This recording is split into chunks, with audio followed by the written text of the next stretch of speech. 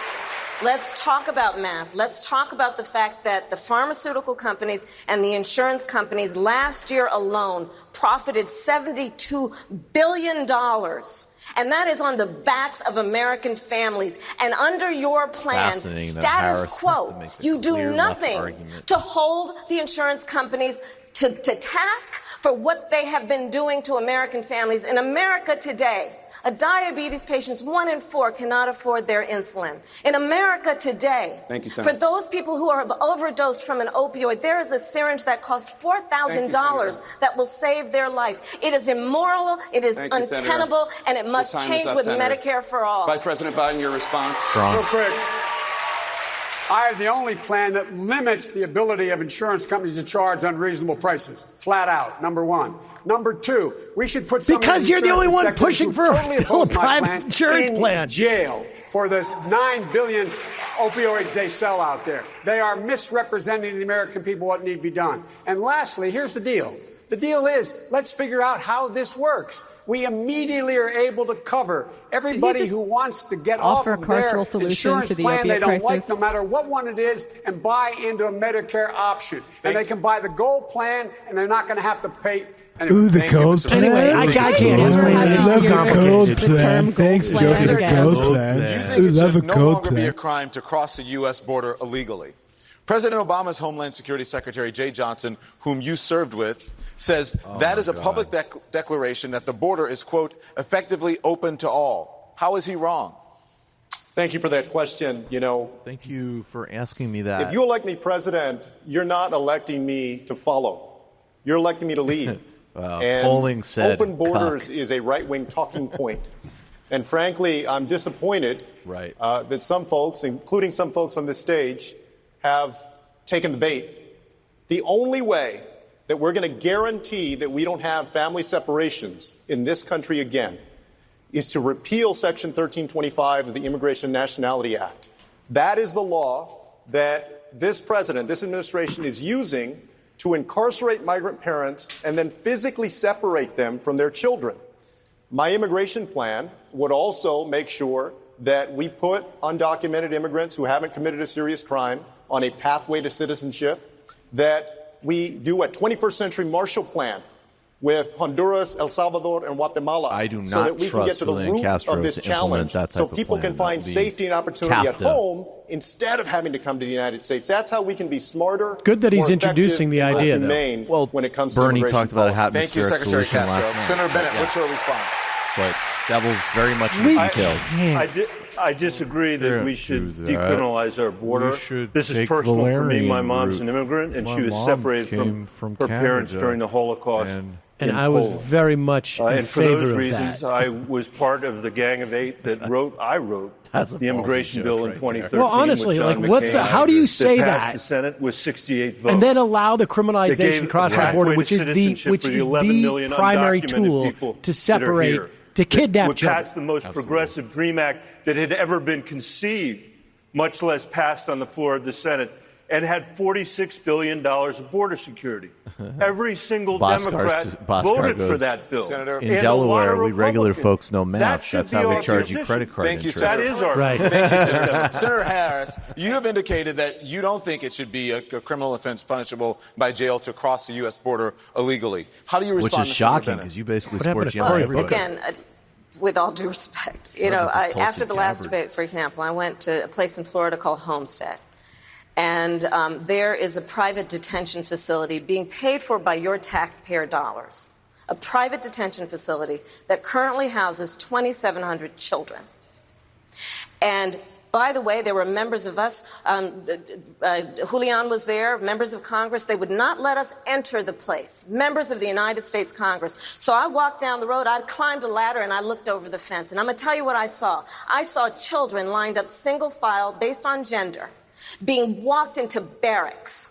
The policies of this administration have been facilitated by laws on the book that allow them to be incarcerated as though they've committed crimes. These children have not committed crimes and should be not treated like criminals. The parents should go to jail. Look, for not doing their I homework. lost people in the Holocaust, so I can say yes, they should I think this is be. one in the end that we agree with. There's not a single person on this stage who, if we were president, If you would support ever the separate a criminalization child from their parents at for the border. crossing the border, And that is what you support. That is what this administration has done in the American You're people's basically name. like saying, They I have don't turned support our a hammer border into falling symbol from of nativist a hostility. third-story The window, symbol of this but I do country support before pushing Donald a Trump was hammer president out a was the third-story Statue window. of And Liberty. honestly, if That you should be the parrot the symbol of the language United of States border America, security not Donald and border Trump's safety, terrible Thank you, Senator Bennett. it's a Senator slippery slope to that, no Well, matter what. But this is the slope. I think This when is you talk about whether it's a this should cliff. be a crime, you have You to remember criminalize who it. we're talking about. The courts When allow I you to was at the separate the Texas children border, from the parents. I visited with women who had That's fled why they violence. A woman criminalized from it. El That's why they Salvador owned a instituted small it. business. quite Gangs came to simple. her and said, if you don't give us all your money, we're going to kill your family. That's why she fled. Another woman was raped. That's why she fled.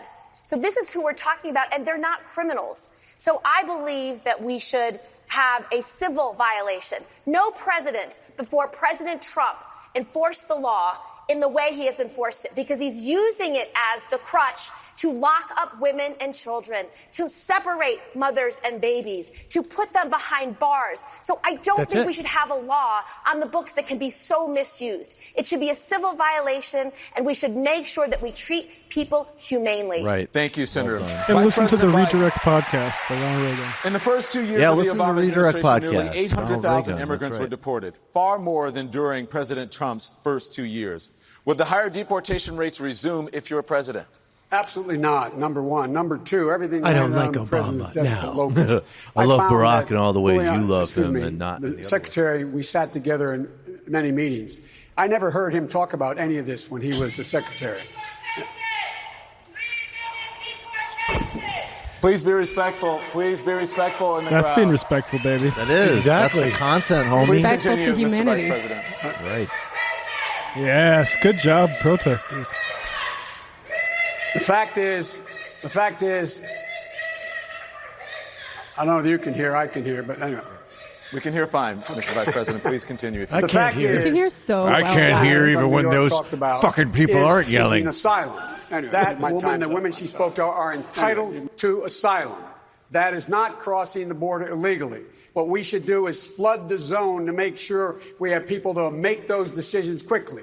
With regard to the Secretary's point, I already proposed and passed $750 million for Guatemala, El Salvador, and Honduras to be able to change the circumstance why people fled in the first place. In addition to that, really? Then we're why in a did the Obama circumstance where administration if, back in the fact, coup you in say you Honduras? can just cross the border, what do you say to all those people around the world who, in fact, want the same thing to come to the United States and make their case, but they don't, that they have to wait in line?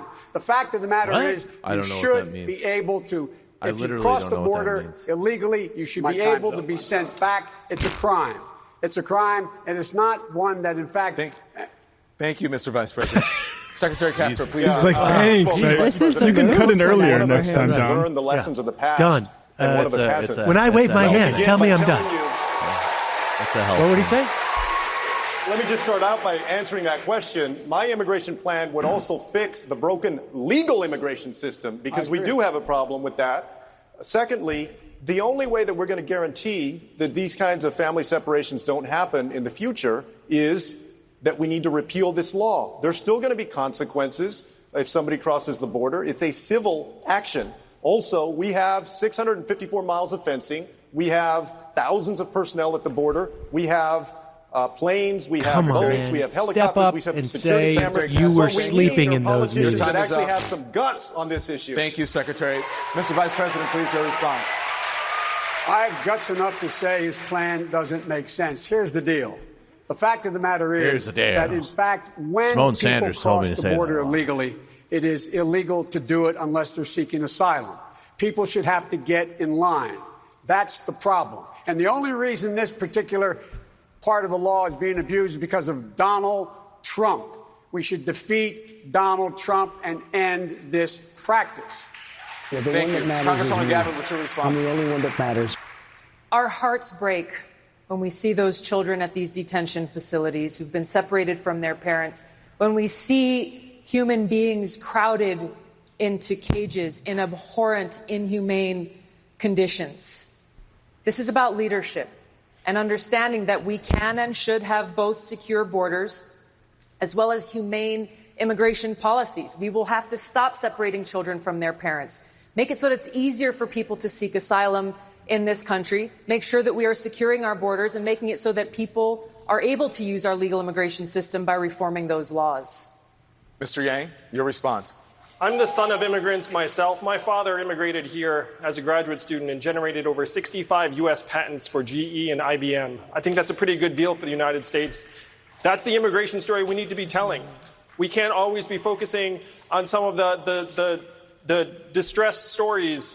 And if you go to a factory here in Michigan, you will not find wall-to-wall immigrants. You will find wall-to-wall robots and machines.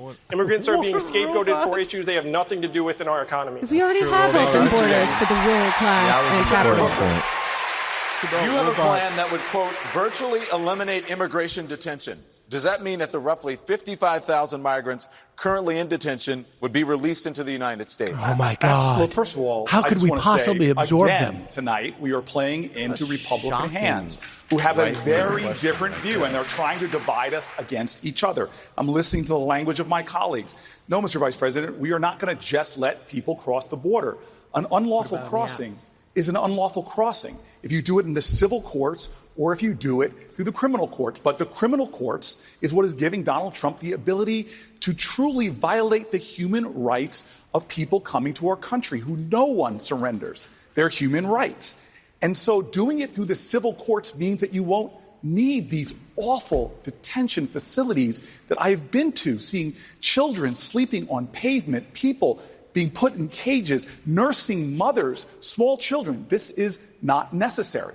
We have seen, using the civil system, piloted programs that have 100% compliance with the civil courts, where people are evaluated. If they have no justifiable reason to be here, they are returned. Sort of stunning. We have had no questions about people I met in Juarez who were survivors of sexual assault, who we wouldn't even let come and present for asylum. We are butchering our values and making ourselves Senator Booker, less thank safe. you very much. Mr. Vice President, your response. I agree with the senator. The asylum process is a real process, and this president is ruining it. It has nothing to do with that section of the law. That's what he's doing, number one. Number two, we should, in fact, and we have proposed... First of all, it does have something to do with this section of the law because they are pushing people away from the actual ports of entry and then saying that they cross. And then they charge them with a criminal violation, and then they separate the kids. That's why we're so special. It took courage. It took resilience. It took absolute confidence for them to come. And we should be encouraging people. And by the way, anybody who crosses the stage with a PhD should get a green card for 7 years. We should keep them here. Thank you. Thank you very much, Mr. Vice President. Oh my God. I feel like I'm at a third way meeting in 1985. No one's asking why it should be a crime to cross the border without documents. We can no longer allow a white nationalist to be in the White House, number one. And number two... There you go. Number two, we have to make America what it's always been, a place of refuge. We got to boost the number of people we accept. I'm proud to have been the first governor saying, send us your Syrian refugees. Right. I'm proud to have been the first governor to stand up against Donald Trump's Muslim ban. I'm proud to have sued him 21 times and beat him 21 times in a row. I'm ready for November 2020. Good for you. Go ahead, Mayor de Blasio, please, your response. 2 points. One, it's all kind of a charade because there's 11 million people here, and everyone in theory has broken the law, but they're part of our communities now. They're part of our economy. They're our neighbors. Why are we even discussing on one level whether it's a civil penalty or a criminal penalty when it's an American reality? And what we need is comprehensive immigration reform once and for all to fix it. Second, Vice President Biden. I didn't hear your response when the issue came up of all those deportations. You were Vice President of the United States. I didn't hear whether you tried to stop them or not using your power, your influence in the White House. Did you think it was a good idea, or do you think it was something that needed to be stopped? The president came along, and he's the guy that came up with the idea, first time ever, of dealing with the Dreamers. He put that in the law. He had talked about a comprehensive plan, which he laid before the Congress, saying that we should find a pathway to citizenship for people. He said we should up the number of people that we're able to bring into this country. Lastly, he also pointed out that we should go to the source of the problem and fix it where people were leaving in the first place. So he did. To compare him to Donald Trump, I think, is absolutely bizarre. Thank you very much, Mr. Vice President. Congressman, doesn't answer the question. You are a co-sponsor of the College for All Act, which would make public colleges and universities free for all Americans. One of the authors of that plan, Senator Sanders, believes college should be tuition-free for undocumented immigrants as well. Do you? I don't. I think it's important for us to fix our legal immigration system and look at the millions of undocumented immigrants in this country who have been suffering as they've been living in the shadows. And instead of putting a Band-Aid on this problem, fix our legal immigration system to provide them with that pathway to legal residency or citizenship so that they're no longer treated as second-class citizens in this country. We've got to look at the challenge that people all across this country are facing under crushing student debt. This is something that is impacting my generation in a huge way, and I believe that it is our generation that has the bold, creative solutions to be able to solve it. This is about promise for our future, and we've got to make those kinds of investments. Thank you, and not make those promises. Mayor de Blasio, what's your response? Yeah, I agree with the Congress member, but I don't hear an answer from the Vice President. I'm confused. I asked the Vice President point blank, did he use his power to stop those deportations? He went right around the question. Mr. Vice President, you want to be President of the United States. You need to be able to answer the tough questions. I guarantee you, if you're debating Donald Trump, he's not going to let you off the hook. So did you say those deportations were a good idea? Or did you go to the president and say, this is a mistake, we shouldn't do it? Which one? I was vice president. I am not the president. I keep my recommendations. Throw Obama under the bus, baby. Unlike you, I expect you would go ahead and say whatever was said privately with him. That's not what I do. What I do say to you is you don't he keep moved to fundamentally change the system. That's what he did. That's what he did. But much more has to be done.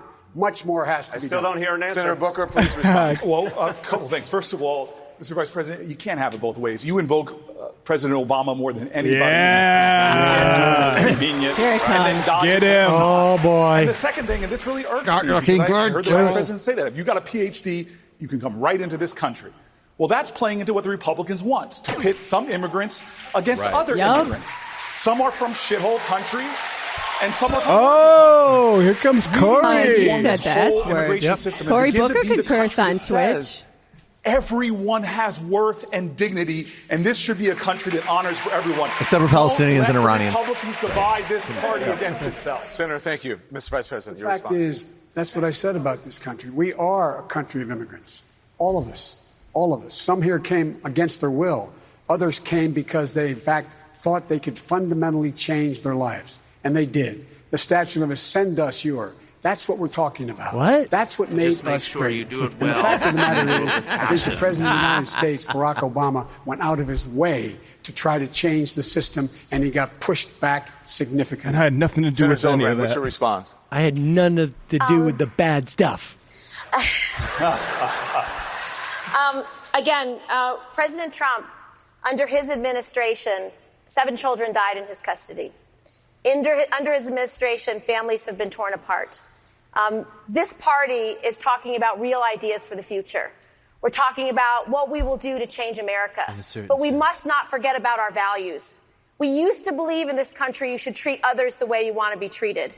We used to believe in this country we should care about the least among us. Let's remind the American people who we are, why we are Democrats, and why we're running for president. Senator Gillibrand, thank you very much. The debate will be right back. Thank you, Kirsten. That was very substantive. That really was not something I expected to hear at a Democratic debate stage. Donald Trump is mean and immigrants are good. Thank you, Kirsten.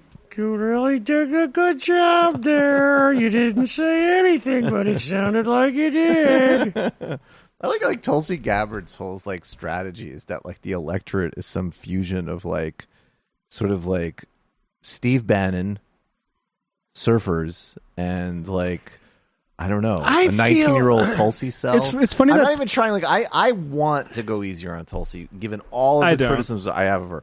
No, I'm look. If we're gonna waste our time and have a bunch of candidates and not just get to it, great. I'm glad that there's somebody who opposes intervention in Venezuela and supports Medicare for all. She's better than Bennett, but And it is meditates. just Let's be real. so bizarre. That maybe it's just not bizarre. She's genuinely attached to some pretty right-wing positions on immigration. I mean, Well, they all are. She voted against refugees. That stands out. Tulsi fans like to pretend, or they hate Elizabeth Warren because she's actually tight with Bernie, Right. and they like to suggest Elizabeth Warren is some sort of like fash, like co-optation of Bernie's Right. energy. But the truth is that there's a lot more evidence that Tulsi is an attempt at that's failing miserably. And I have plenty of criticism of Elizabeth Warren, but it is incredible that someone could come at you exactly with that sort of Elizabeth is the Trojan horse energy when Warren, at least her answers on things like immigration are going to be far more humane. Weird. Well, the other thing I think that we should just contemplate is that maybe she is maybe she sees a different path for herself. Well, I mean, down the road. I think she could see a. I mean, you mean like I don't a know. Fox News contributor? I don't type know. of path? I don't know.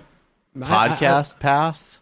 Or just Run I don't with know. Rand, Different party. with Ron I mean, who knows? Paul in the main. I don't know. I don't. But even there, it's like, yeah, it doesn't. It doesn't. I mean, make I can much come sense. up with an answer, frankly, as to what almost every person on that stage, what their agenda is. Now, maybe she thinks this is her way to becoming a senator of Hawaii, but that doesn't seem like it at all. Hawaii is a super right? blue state. Exactly. Yeah. Exactly. And so, I mean, I can go down the line and I can tell you why every one of those people is running.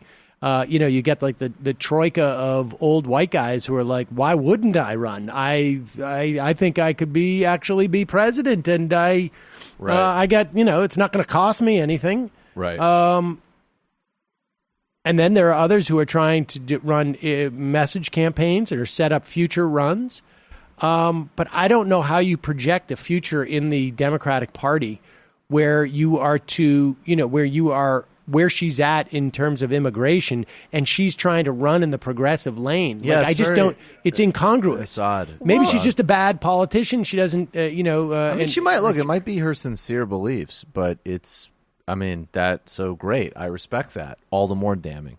I mean, for what it's worth, there's, as I say, Elizabeth Warren supports sanctions on Venezuela. I mean, I've pretty fundamental problems with a lot of them, so I'm not holding it just to Tulsi, but the energy around her that she's some singular humanitarian peace advocate with those kind of positions, totally bizarre. Yeah, well, I think she might be the official candidate of the dum-dum left. I think that's been established. Maybe you're a fucking sellout. They went down a complete dead end with her, and that's why they resent Elizabeth Warren so much. Right. Yeah, that's great. It's a great chance for them to do what they love best, which is dig their heels in and get really pissed off when they're called out on their dumbness. Meanwhile, Tulsi Gabbard's the only one that opposes what is a war. raging crisis in our country, unquote. Why is Senator Booker wrong? Well, I think he is wrong. Meanwhile, I think we should work together. He has a similar plan. I think that we should change the way we look at prisons. Right now, we're in a situation where when someone is convicted of a drug crime, they end up going to jail and to prison. They should be going to rehabilitation. They shouldn't be going to prison. When in prison, they should be learning to read and write and not just sit in there and learn how to be better criminals.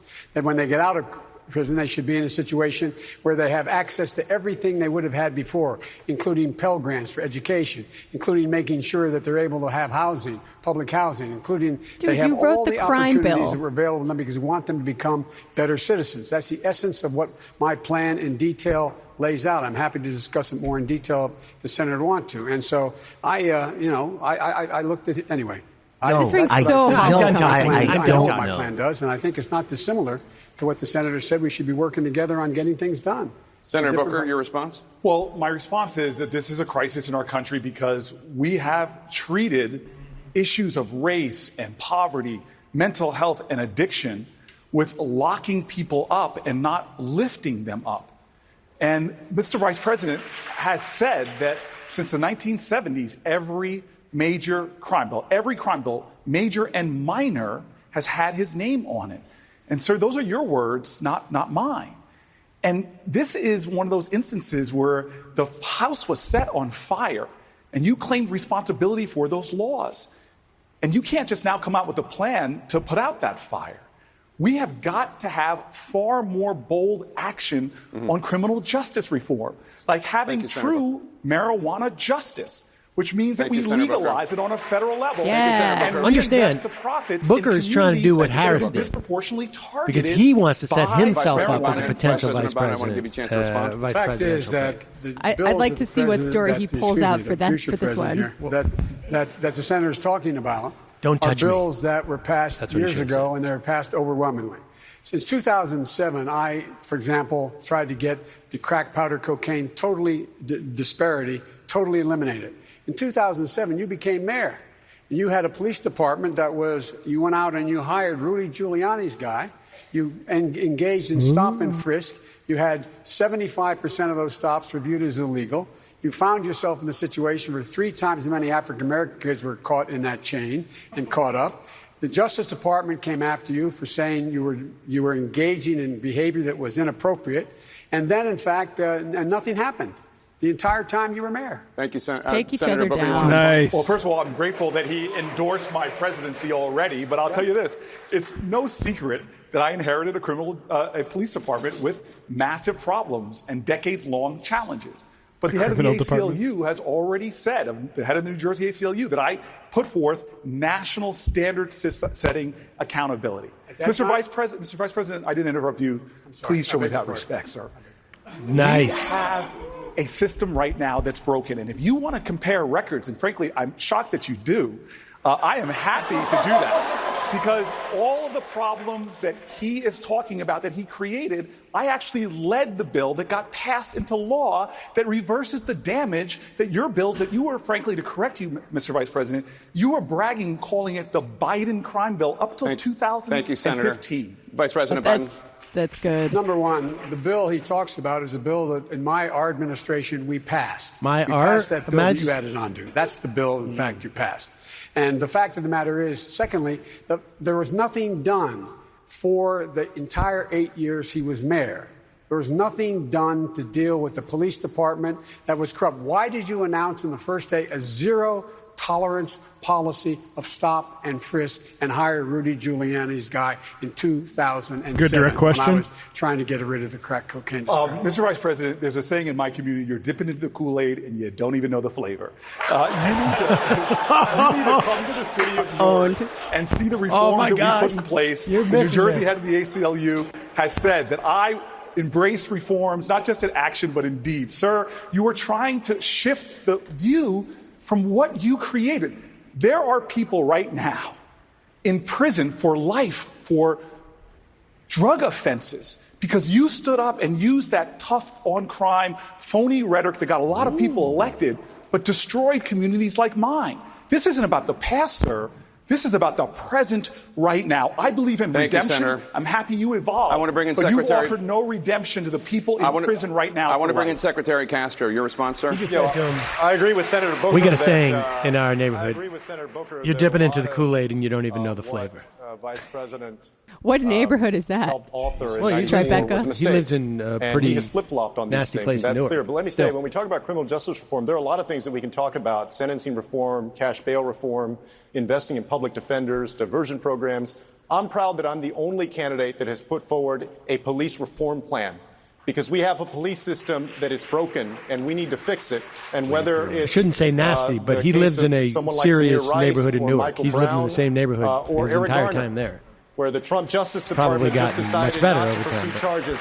We need to ensure we have a national use of force standard and that we end qualified immunity for police officers so that we can hold them accountable for using excessive force. Thank you, Secretary Castro. I bet his apartment is pretty good. I want to bring in Governor Inslee. Governor Inslee, your response? Let me suggest that people come out to the state of Washington and see what criminal justice reform looks like. Our effort to reduce racial disparity.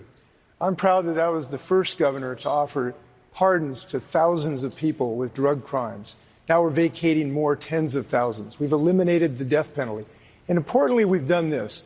When people come out of the legal system and they've done their responsibility to the citizens, we need to make sure they can get a job. We have banned the box so that people can actually get a job when they come out. And I've got to argue with my friend Secretary Castro. We haven't just put forward a plan. We have adopted probably one of the best police accountability measures and train our police officers in de-escalation techniques so we have less violence. Secretary Castro, your response to Governor Inslee? Well, that it's much more than that, because what we see, and this was a good example the other day of the Department of Justice not going after Officer Pantaleo, that Officer Pantaleo used a chokehold that was prohibited by NYPD. He did that for 7 seconds, 11 different times. Eric Garner said that he couldn't breathe. He knew what he was doing, that he was killing Eric Garner, and yet he has not been brought to justice. That police officer should be off the street. Props to him for bringing up Pantaleo, seriously. Why is that police officer Here we go. still on the force, the one who killed Eric Garner? Please respond. Let me tell you, I know the Garner family. They've gone through extraordinary pain. They are waiting for justice, and they're going to get justice. There's finally going to be justice. I have confidence in that. In the next 30 days in New York. You know why? Because for the first time, we are not waiting on the federal Justice Department, which told the city of New York that we could not proceed because the Justice Department was pursuing their prosecution. And years went by, and a lot of pain accrued. And in the meantime, what I'm working on is making sure, and I have for 5 years, there will never be another tragedy. There will never be another Eric Garner, because we're changing fundamentally how we police. Thank you, Mayor. But there's one last point I have to say about the Justice Department. The Vice President, for 2.5 of those years, Mr. Vice President, tell us, what did you do to try and spur on the Justice Department to act in the Garner case? Thank you, Mayor de Blasio. Vice President Biden, you can respond to that. We did a lot. Number one, we made sure we reduced the federal prison population by 38,000 people. Number one. Number two, we in fact insisted that we change the rules that police engage in. We provided for body cameras. We made sure that there were a lot of things that were changed in the process, but 38,000 people in the federal system were released under the system. And so the fact is that there's a lot we've done. But here's the deal. The fact is that we're talking about things that occurred a long, long time ago. And now all people of a still sudden, in jail, Joe. I find it fascinating. Everybody's talking about how terrible I am on these issues. Barack Obama knew exactly who I was. He had 10 and he needed to prove background check to and a everything lot about me and of civil rights racists and out civil there liberties, that he was. And he chose me, and he said it was the best decision he made. Thank you, Mr. I'll Vice take President. his judgment. Mr. Yang, your response? I speak for just about everyone watching when I say I would trust anyone on this stage much more than I would trust our current president on matters of criminal justice. We cannot tear each other down. We have to focus on beating Donald Trump in 2020. I want to share a story that a prison guard, a corrections officer in New Hampshire said to me. He said, we should pay people to stay out of jail because we spend so much when they're behind bars. Right now, we think we're saving money. We just end up spending the money in much more dark and punitive ways. We should put money directly into people's hands, certainly when they come out of prison, but before they go to prison. Thank you, Mr. Yang. I want to bring in Senator Gillibrand. You heard earlier Mayor de Blasio respond to Secretary Castro on the question of why the police officer who killed Eric Gardner is still on the NYPD. Was that response adequate? Please respond. No, he should be fired. He should be fired now. She's talking about Bill de Blasio. I sat down with Eric Gardner's mother, and I can tell you, when you've lost your son, when he begged for breath, when you know because you have a video, when you know he said, I can't breathe so many times over and over again, when you know he used an illegal chokehold, that person should be fired. And if I was the mayor, I'd fire him. But as president, I would make sure that we had a full investigation, that the report would be made public. And if I wasn't satisfied, we would have a consent decree. I want to bring in Senator Harris now. Senator Harris, you have also been quite critical of Vice President Biden's policies on race, specifically on the issue of busing in the 1970s, having benefited from busing when you were a young child. Vice President Biden says that your current position on busing, you're opposed to federally mandated busing, that position is the same as his position. Is he right? That is simply false. And let's be very clear about this. When Vice President Biden was in the United States Senate working with segregationists to oppose busing, which was the vehicle by which we would integrate America's public schools, had I been in the United States Senate at that time, I would have been completely on the other side of the aisle. And let's be clear about this. Had those segregationists their way, I would not be a member of the United States Senate, Cory Booker would not be a member of the United States Senate, and Barack Obama would not have been in a position to nominate him to the title he now holds. And so on that issue, we could not be more apart, which is that the Vice President has still failed to acknowledge that it was wrong to take the position that he took at that time. Now, I would like to also talk about this conversation about Eric Gardner, because I, too, met with his mother. And one of the things that we've got to be clear about is that this President of the United States, Donald Trump, while he has been in office, has quietly been allowing the United States Department of Justice to shut down consent decrees, to stop pattern and practice investigations. It hasn't been that quiet. On that Jeff case, Sessions made it very public. Division, this is important. The Civil Rights Division of the United States Department of Justice said charges should have been filed, but this United States Department of Justice usurped, and I believe it is because that president did not want those charges to go forward, and they overrode a decision by the Civil Rights Division of the United States Department of Justice. Under my administration, the Civil Rights Division will reign, and there will be independent investigations. Vice President Biden, I want to give you a chance to respond to what Senator Harris just said. When Senator Harris was the Attorney General for 8 years in the state of California, there were two of the most segregated school districts in the country, in Los Angeles and in San Francisco.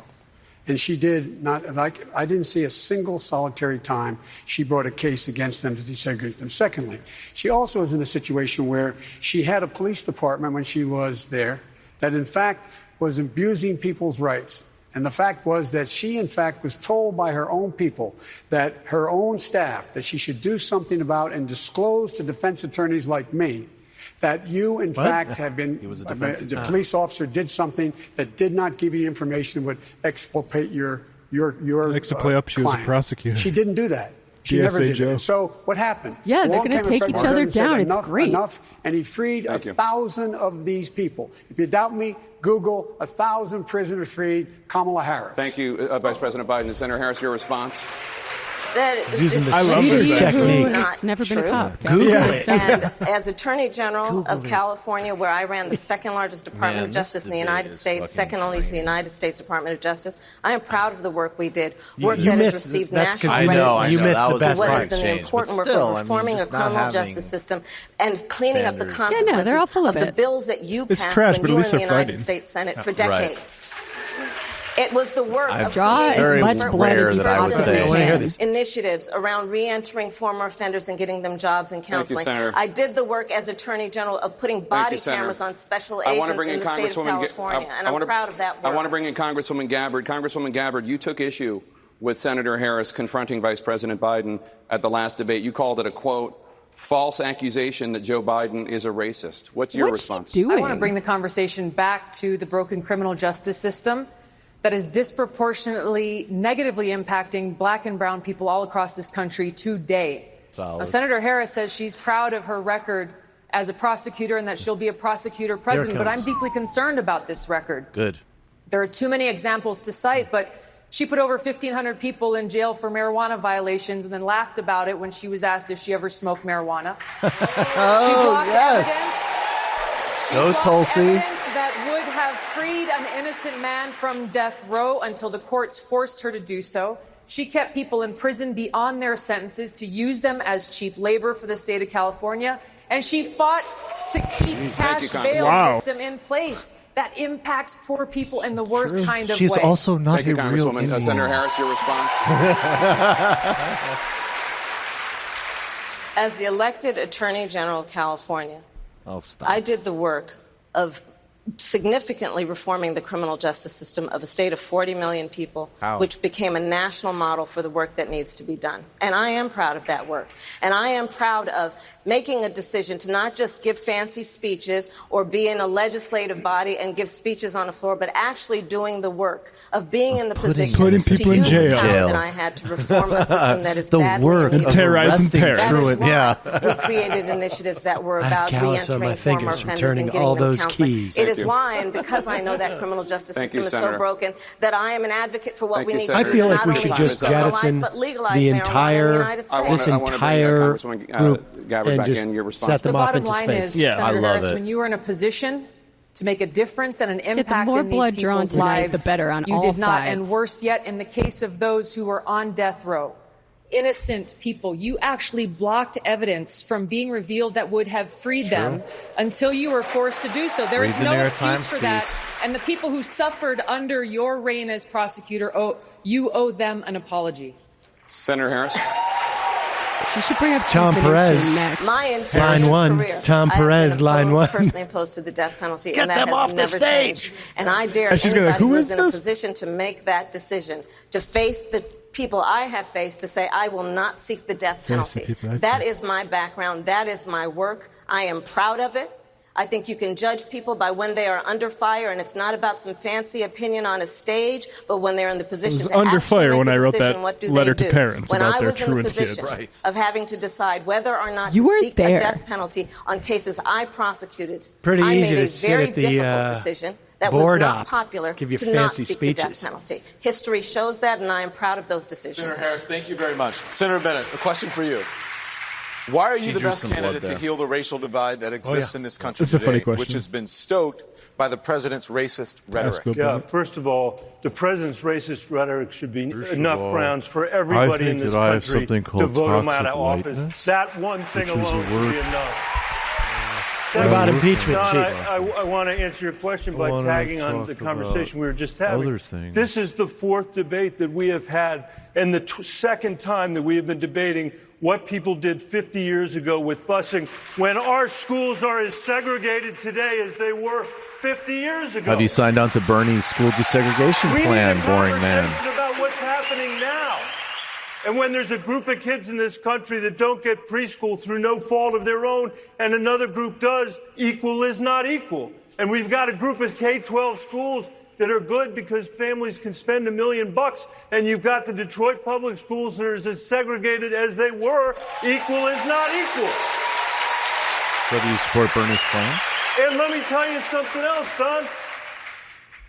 I believe you can draw a straight line from slavery through Jim Crow, through the banking and the redlining to the mass incarceration that we were talking about on this stage a few minutes ago. There we go. But you know what other line I can draw? 88% of the people in our prisons dropped out of high school.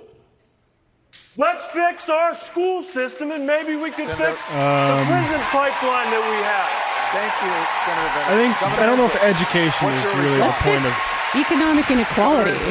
Harris jumps in. Exactly. That's why I put poor kids' parents in jail. Yeah, that's teachers as social workers. Because exactly. I have not experienced what many Americans have. I've never been a black teenager pulled over in a white neighborhood. I've never been a woman talked over in a meeting. Wrongly oozes I've never been an LGBT in a way that is just like not subject to a slur. On the stage. Besides that, and so I have believed I have an added responsibility, a double responsibility to deal with racial disparity. We've talked on the way we do it, including ending the school to prison pipeline in my state. But I want to say this, and this is a common error that every single senator on this stage, as much as I respect them all, they all have an enormous error which is going to prevent our party from making any progressive progress in the United States. And it is this. We are all going to work like the Dickens to get more Democrats elected to the Senate, right? We are going to do that. And I hope we're going to succeed. But if we get a majority in the U.S. Senate, because of the position of these senators, not a damn thing's going to get done. And I'll tell you why. With all their good intentions, and I know they're very sincere and passionate, and I respect them enormously, but because they embrace this antediluvial supermajority thing called the filibuster, Mitch McConnell is going to run the U.S. Senate, even if we take a majority. We got to get rid of the filibuster so we make progress. Just for that, I'm going to remember his name. Inslee's number 2, maybe. The racial divide in America. Your response. Bernie should listen to it. I spent 7 years running a nonprofit that helped create thousands of jobs, including hundreds right here in Detroit, as well as Baltimore, Cleveland, New Orleans. And I saw that the racial disparities are much, much worse than I'd ever imagined. They're even worse still. A study just came out that projected the average African-American median net worth will be 0 by 2053. So you have to ask yourself, how is that possible? It's possible because we're in the midst of the greatest economic transformation in our history. Artificial intelligence is coming. It's going to displace hundreds of thousands of call center workers, truck drivers, the most common job in 29 states, including this one. And you know who suffers most in a natural disaster? It's people of color, people who have lower levels of capital and education and resources. So what are we going to do about it? We should just go back to the writings of Martin Luther King, who in 1967, his book Chaos Our Community, said we need a guaranteed minimum income in the United States of America. That is the most effective way for us to address as a performer, he's having a great night. Night and day compared to last night. Give every American and a chance in the 21st century economy. Mr. Yang, thank you very much. Secretary Castro, after the president's racist tweets attacking Baltimore and Congressman Elijah Cummings, the mayor of Baltimore slammed the tweets and said to the president, and I quote here, "Help us. Send the resources that we need to rebuild America." Well, so what would you do for Baltimore and other cities that need help? First of all, the president is a racist, and that was just one more example of it. Now everybody We know that whether it's Baltimore or cities like Detroit, they're tremendously rich in history and culture and also in possibility. Here's what I would do if I'm president. Number one, I would invest in tremendous educational opportunity, invest in universal pre-K for 3- and 4-year-olds, invest in improving K through 12 education, and also making higher education available to everyone through tuition-free public state universities, community colleges, and job training and certification programs. I would follow up on the work that I did at HUD. We passed the most sweeping rule to further desegregate our communities in the United States. This Trump administration set that back. I would put that back in order.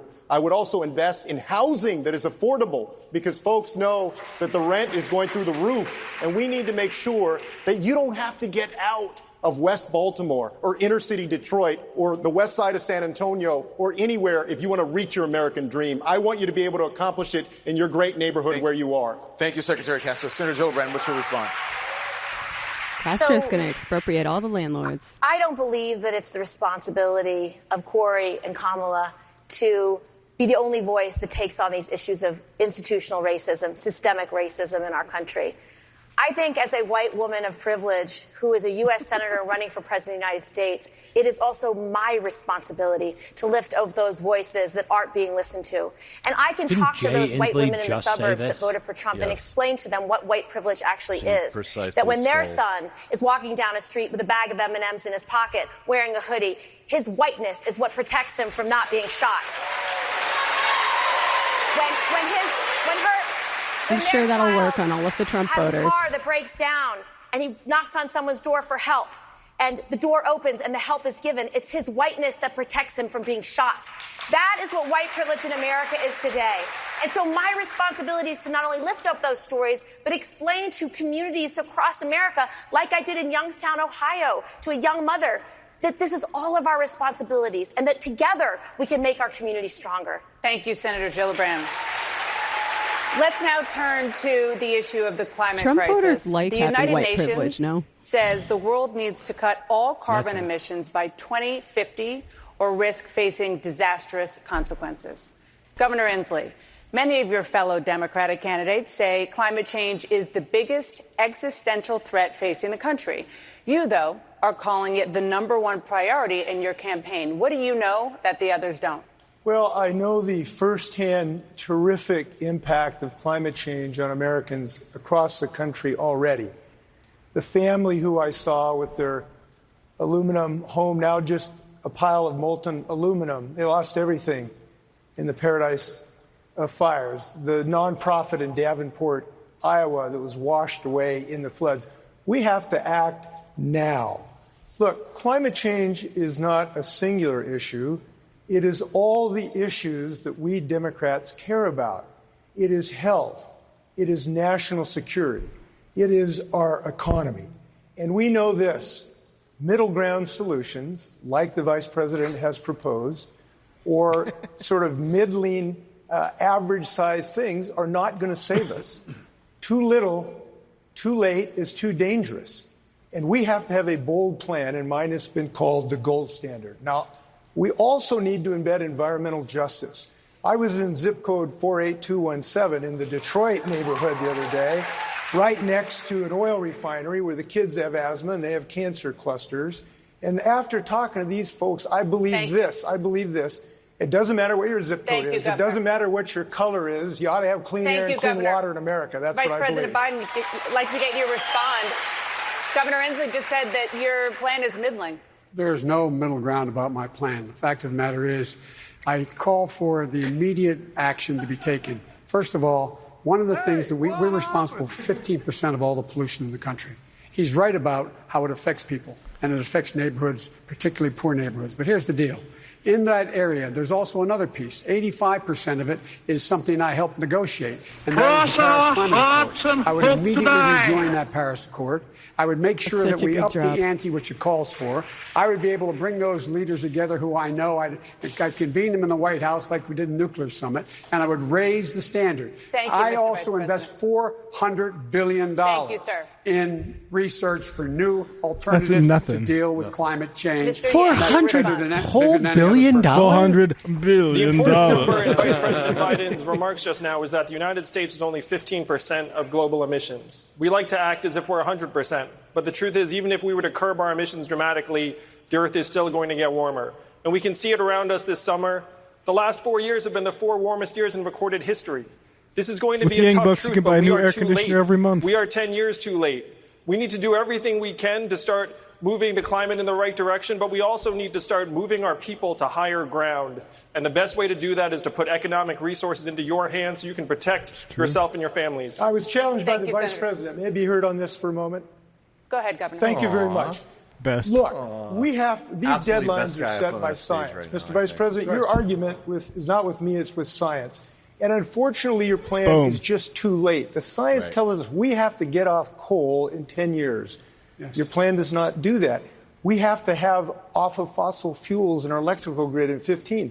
Your plan simply does not do that. I've heard you say that we need a realistic plan. Here's what I believe. I believe that survival is realistic, and that's the kind of plan we need. Yeah. And that's the kind I have. My plan calls for 500,000 charging stations around the country, so by 2030, we're all electric vehicles. My plan calls for making sure that we have $400 billion invested in technology to learn how to contain what we're doing, creating 10 million new jobs. We will double offshore wind. We will end any subsidies for coal or any other fossil fuel. But we have to also engage the world while we're doing it. We have to walk and chew gum at the same time. Thank you, Mr. Vice President. Just to clarify, How long did he workshop that one? would there be any place for fossil fuels, including coal and fracking, in a Biden administration?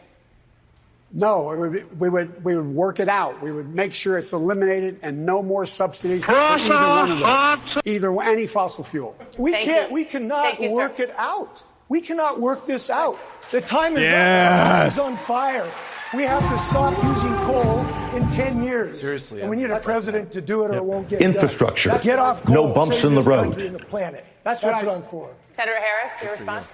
I mean, I have to agree with Governor Inslee, and I'm going to just paraphrase one of your great sayings, Governor, which is we currently have a president in the White House who obviously does not understand the science. He's been pushing science fiction instead of science fact. The guy thinks that wind turbines cause cancer, but what in fact they cause is jobs. And the reality is that I would take any Democrat on this stage over the current president of the United States, who is rolling it back to our collective peril. We must have and adopt a Green New Deal. On day one as president, I would re-enter us in the Paris Agreement and put in place so we would be carbon neutral by 2030. Yeah, they'll do it. About that with Senator Gillibrand. You are co-sponsor I can't help of but the Green New think Deal, that which includes almost every one of these candidates are told by their the staff, job with medical make leave, sure you pick paid a vacations, time where and you say, retirement security for I would take everyone anyone in on the America. stage over Explain how that's Trump. realistic. That's got to have been in your portfolio tonight. You should get the cane for that. If you're the person on the staff, that's your job. You should Second get the thing cane I'm for going to that. do is I will re-engage on global climate change. And I will not only sign the Paris Global Climate Accords, but I will lead a worldwide conversation about the urgency of this crisis. The greast threat to humanity is global climate change. I visited a family in Iowa who water spewed into her home. Fran Parr, it tossed her refrigerator upend. All the furniture was broken. All the dishes were broken, and mud was everywhere. That is the impact of severe weather right now on families' lives. And so the truth is we need a robust solution. When John F. Kennedy said, I want to put a man on the moon in the next 10 years, not because it's easy, but because it's hard. He knew it was going to be a measure of our innovation, our success, our ability to galvanize worldwide competition. Jackie Gleason hasn't been funny in years. Why not have a green like pathetic, and frankly, the honeymoon Why is not sad. have clean air and clean water for all Americans? Why not rebuild our infrastructure?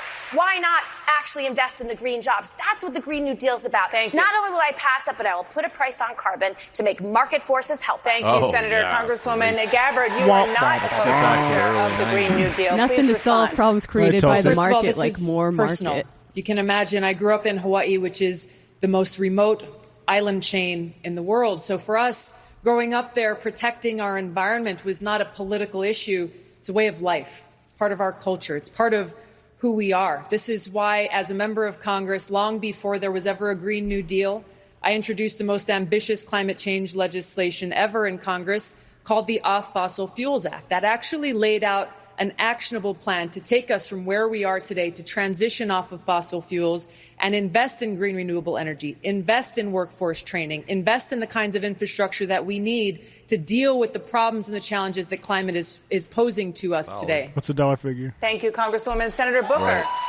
what's your response? Is the job guarantee in the Green New Deal realistic? I just want to take, first of all, a step back and say that I agree wholeheartedly with Governor Inslee. It's one of the reasons why Greenpeace ranks me and him at the top of this entire field of their candidates on climate. Close. Second, but close. You're just close. I want to say very clearly, thank you, man. Thank you. I'll try harder. Look, the reason why is because, first of all, this problem didn't start yesterday. Science didn't become a reality yesterday. This has been going on for years. There was another president that would not join an international accord. Then it was the Kyoto Accords. I was mayor then, and I stood up in national leadership, joining with other mayors to say Climate change is not a separate issue. It must be the issue and the lens with which we view every issue. Nobody should get applause for rejoining the Paris Climate Accords. That is kindergarten. We have to go to far advance and make sure that everything from our trade deals, everything from the billions of dollars we spend to foreign aid, everything must be sublimated to the challenge and the crisis that is existential, which is dealing with the climate threat. And yes, the majority of this problem is outside the United States. But the only way we're going to deal with this is if the United States leads. Thank you, Senator. Mayor de Blasio, your administration has come under fire after hundreds of children living in New York City public housing tested positive for elevated levels of lead. As you know, we're not far from Flint, Michigan, where residents are still dealing with the consequences of having lead in their drinking water. How can you assure the people of Flint and across the nation that you are the right person to handle such a problem? We have a huge problem, and it's decades old in New York, but here's what we've done about it. We've declared the eradication of all lead, literally ending the notion of lead poisoning once and for all as the goal of our administration, and we're doing something about it. Lead poisoning has gone down 90% since 2005, and we're going to literally bring it down to zero. Because we're going to go into every place, buildings, schools, public housing, and take out that lead, remediate that lead once and for all. And that needs to be done all over this country. Now, the federal government used to not take any responsibility for our public housing. For decades, they've been disinvesting in the public housing that was supposed to be a federal responsibility. That's part of why we have this lead crisis to begin with. But I'll tell you what you do when you're actually in charge of something. I'm in charge of the largest city in this nation. You do not accept the status quo. You fix it. And so we are going into every one of those apartments to make sure those children and those families are safe. And then we are going to eradicate that lead once and for all. And there should be a federal mandate to do the same for Flint, for Detroit, for every place in this country. Thank you, Mr. Mayor. Be done. Thank you, Mr. Mayor. Secretary Castro, why are you the right candidate to solve this problem? Please respond. Well, because people don't have to wonder what I would do. I've actually done it. I was Secretary of Housing and Urban Development when Flint had its water crisis. I went to Flint. We did what we could to help folks get water filters. And then we didn't stop there. We improved the standard of how we deal with elevated blood lead levels in children. A lot of Americans don't know that this is still a major problem out there. I was back in Flint about 6 weeks ago, and I released a plan to invest $50 billion so that we remove lead as a major public health threat. We need to do it, we can do it, and I will do it. Thank you, Secretary Castro. Donald Trump won independence here in Michigan by 16 percentage points, which was critical to Donald Trump winning the state's 16 electoral votes. Now there is a big debate within the Democratic Party here and around the country about the best way that Democrats can win back Michigan. Vice President Biden, last night on this stage, Senator Elizabeth Warren said, quote, "We're not going to solve the urgent problems that we face with small ideas and spinelessness. We're going to solve them by being the Democratic Party of big structural change." What do you say to progressives who worry that your proposals are not ambitious enough to energize the progressive wing of your party, which you will need to beat Donald Trump? Because we did it. I was asked to manage an $87 billion plan to be spent in a total of 18 months that revived this state and many others because it kept us out of a depression with 0.2% of waste or fraud.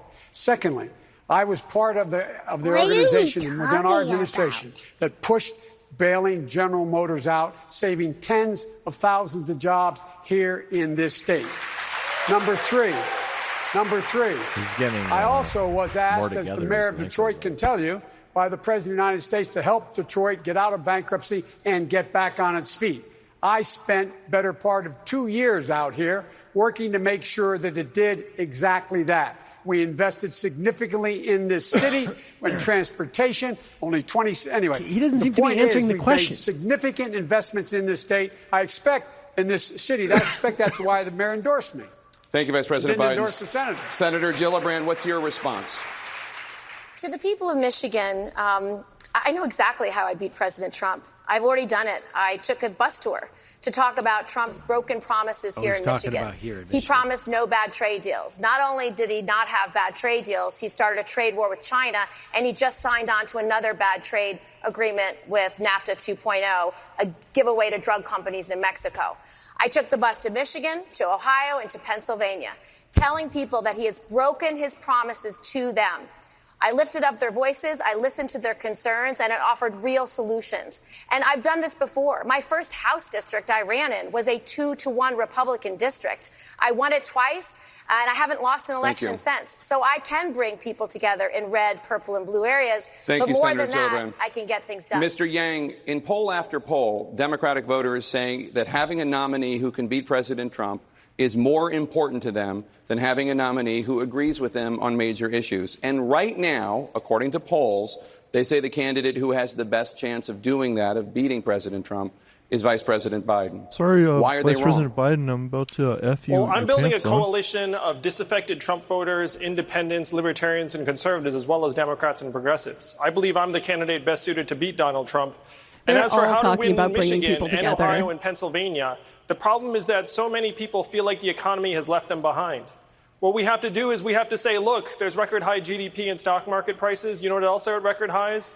Suicides, drug overdoses, depression, anxiety. It's gotten so bad that American life expectancy has declined for the last some 3 real talk years. here. Yep. And I like to talk about my wife who's at home with our 2 boys right now, one of whom is autistic. The solution, though, what does her work not a count at UBI. in today's economy? 0, and we know that's the opposite of the truth. We know that her work is among the most challenging and vital. The way we win this election is we redefine economic progress to include all the things that matter to the people in Michigan and all of us, like our own health, our well-being, our mental health, our clean air and clean water, how our kids are doing. If we change the measurements for the 21st century economy to revolve around our own well-being, then we will win this election. Congresswoman Gabbard, your response. GDP. That was a great answer. That was a very good answer. It sounds like back in the Donald early Trump 90s won this when people were election talking about because recalculating far too many the people in this GDP. country felt like they've been left behind by both political parties, by self-serving politicians on both sides who are more interested in partisan politics than they are in actually fighting for the people. I'm speaking the truth to people all across this country about the fact that people in Flint, Michigan are still being left behind, still being poisoned by the water in their system, because every single month we are spending $4 billion on a continuing war in Afghanistan. Okay. All right. $4 billion every But single that's month. actually not why rather than ending that war, bringing our troops home and using those precious resources But she's right into about serving the Afghanistan. needs of the people. How much here are we in gonna this spend on country. drones People, over here? communities Right. like Flint. That's the kind of leadership that Thank you, I'll bring. Congresswoman. Senator Booker, your response? I'm grateful. I'm grateful, Jake. Look, this is one of those times where we're not staring at the truth and calling it out. And this is a case for the Democratic Party. The truth will set us free. We lost the state of Michigan because everybody from Republicans to Russians were targeting the suppression of African-American voters. We need to say that. If the African-American vote in this state had been like it was 4 years earlier, we would have won the state of Michigan. Right. We need to have a campaign that is ready for what's coming. An all-out assault, especially on the most valuable voter group in the highest performing voter group in our coalition, which is black women. And so I will be a person that tries to fight against voter suppression, that can activate and engage the kind of voters and coalitions that are going to win states like Michigan and Pennsylvania and Wisconsin. Thank you, Senator Harris. First of all, Donald Trump came in making a whole lot of promises to working people that he did not keep. He said he was going to help farmers. He said he was going to help auto workers. Farmers are now looking at bankruptcy, soybeans rotting in bills. They're auto super workers, happy, we though, expect what I'm doing perhaps to brown hundreds people. of thousands will be out of jobs by the end of the year. Jerome Powell just dropped the interest rates, and he admitted why. Because of this so-called trade policy that this president has that has been nothing more than the Trump trade tax that has resulted in American families spending as much as $1.4 billion more a month on everything from shampoo to washing machines. He betrayed the American people. He betrayed American families, and he will lose this election. This seems like it's going to be about 20 minutes earlier than the debate last night, 25, 30 try minutes. to beat people down instead of lift gonna people end up, earlier? and that's what we want Feels from like the it. President of the United States. They haven't done Thank their... you, Senator Harris. The debate is back right after this short break. I'm sorry. I thought that was their I thought that was a wrap-up. I know better than to get my hopes up about something. Yeah. This part about trade, what a horrible failure of every single person on that stage to look at Joe Biden and say, Joe Biden, where do you stand on TPP? Totally. Because insofar as there is any relevance to the question of trade in the context of the primary, that is the only issue that I think the vast majority of people are familiar with and largely understand, which is you have these trade deals that weren't really trade deals. They were protection for corporate interests.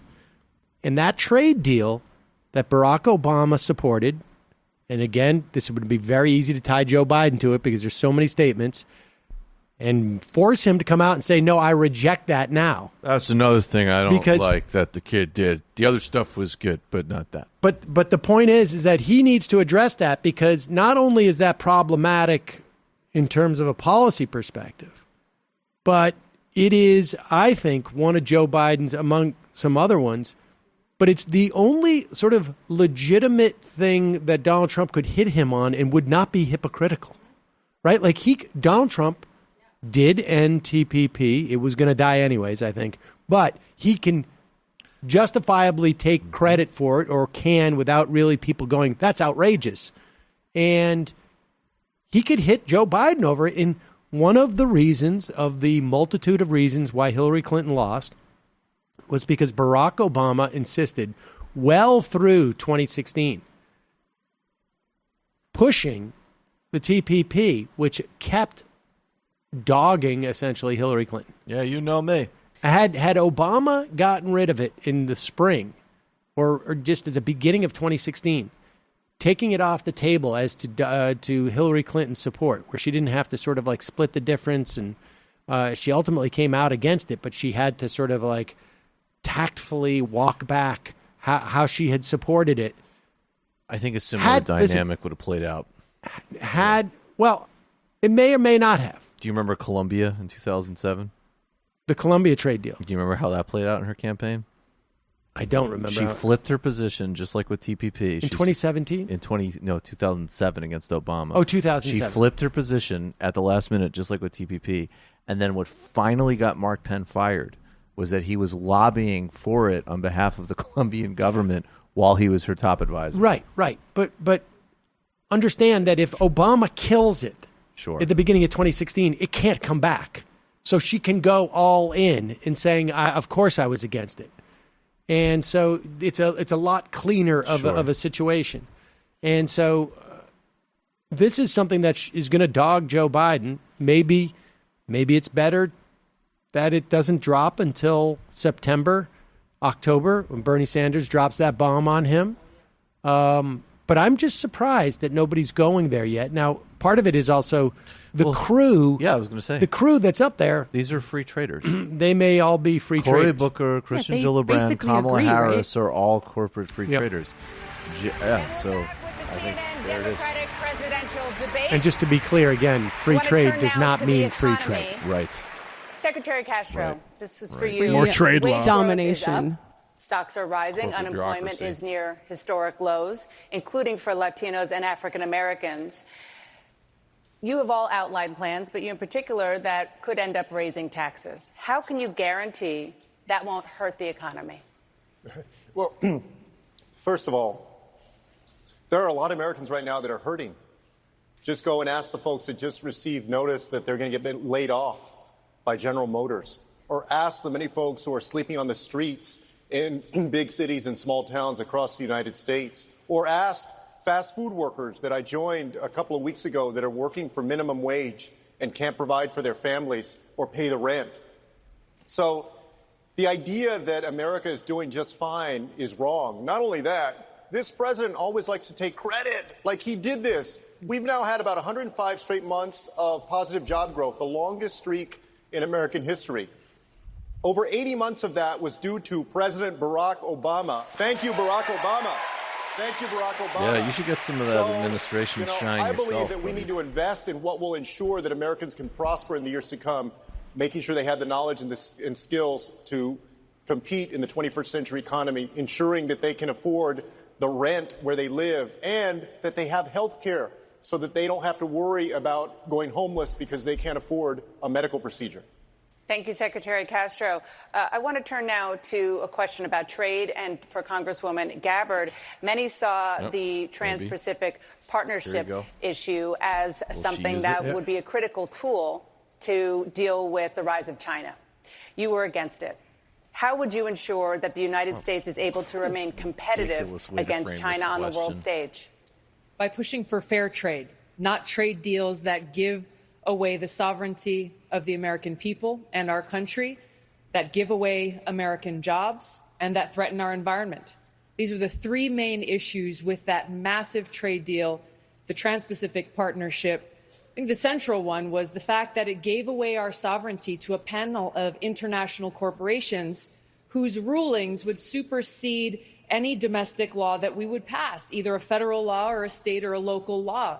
This is extremely dangerous and goes against the very values that we have as a country. What to speak of the fact that it would have a negative impact on domestic jobs and that it lacked clear protections for our environment. These are the things that we have to keep at the forefront as we look to enact fair trade deals with other countries to make sure that we continue to be a thriving part of our global economy. So to be clear, Congresswoman, she's specifically not going after Biden. President Trump's She's thinking on China in Biden. Place?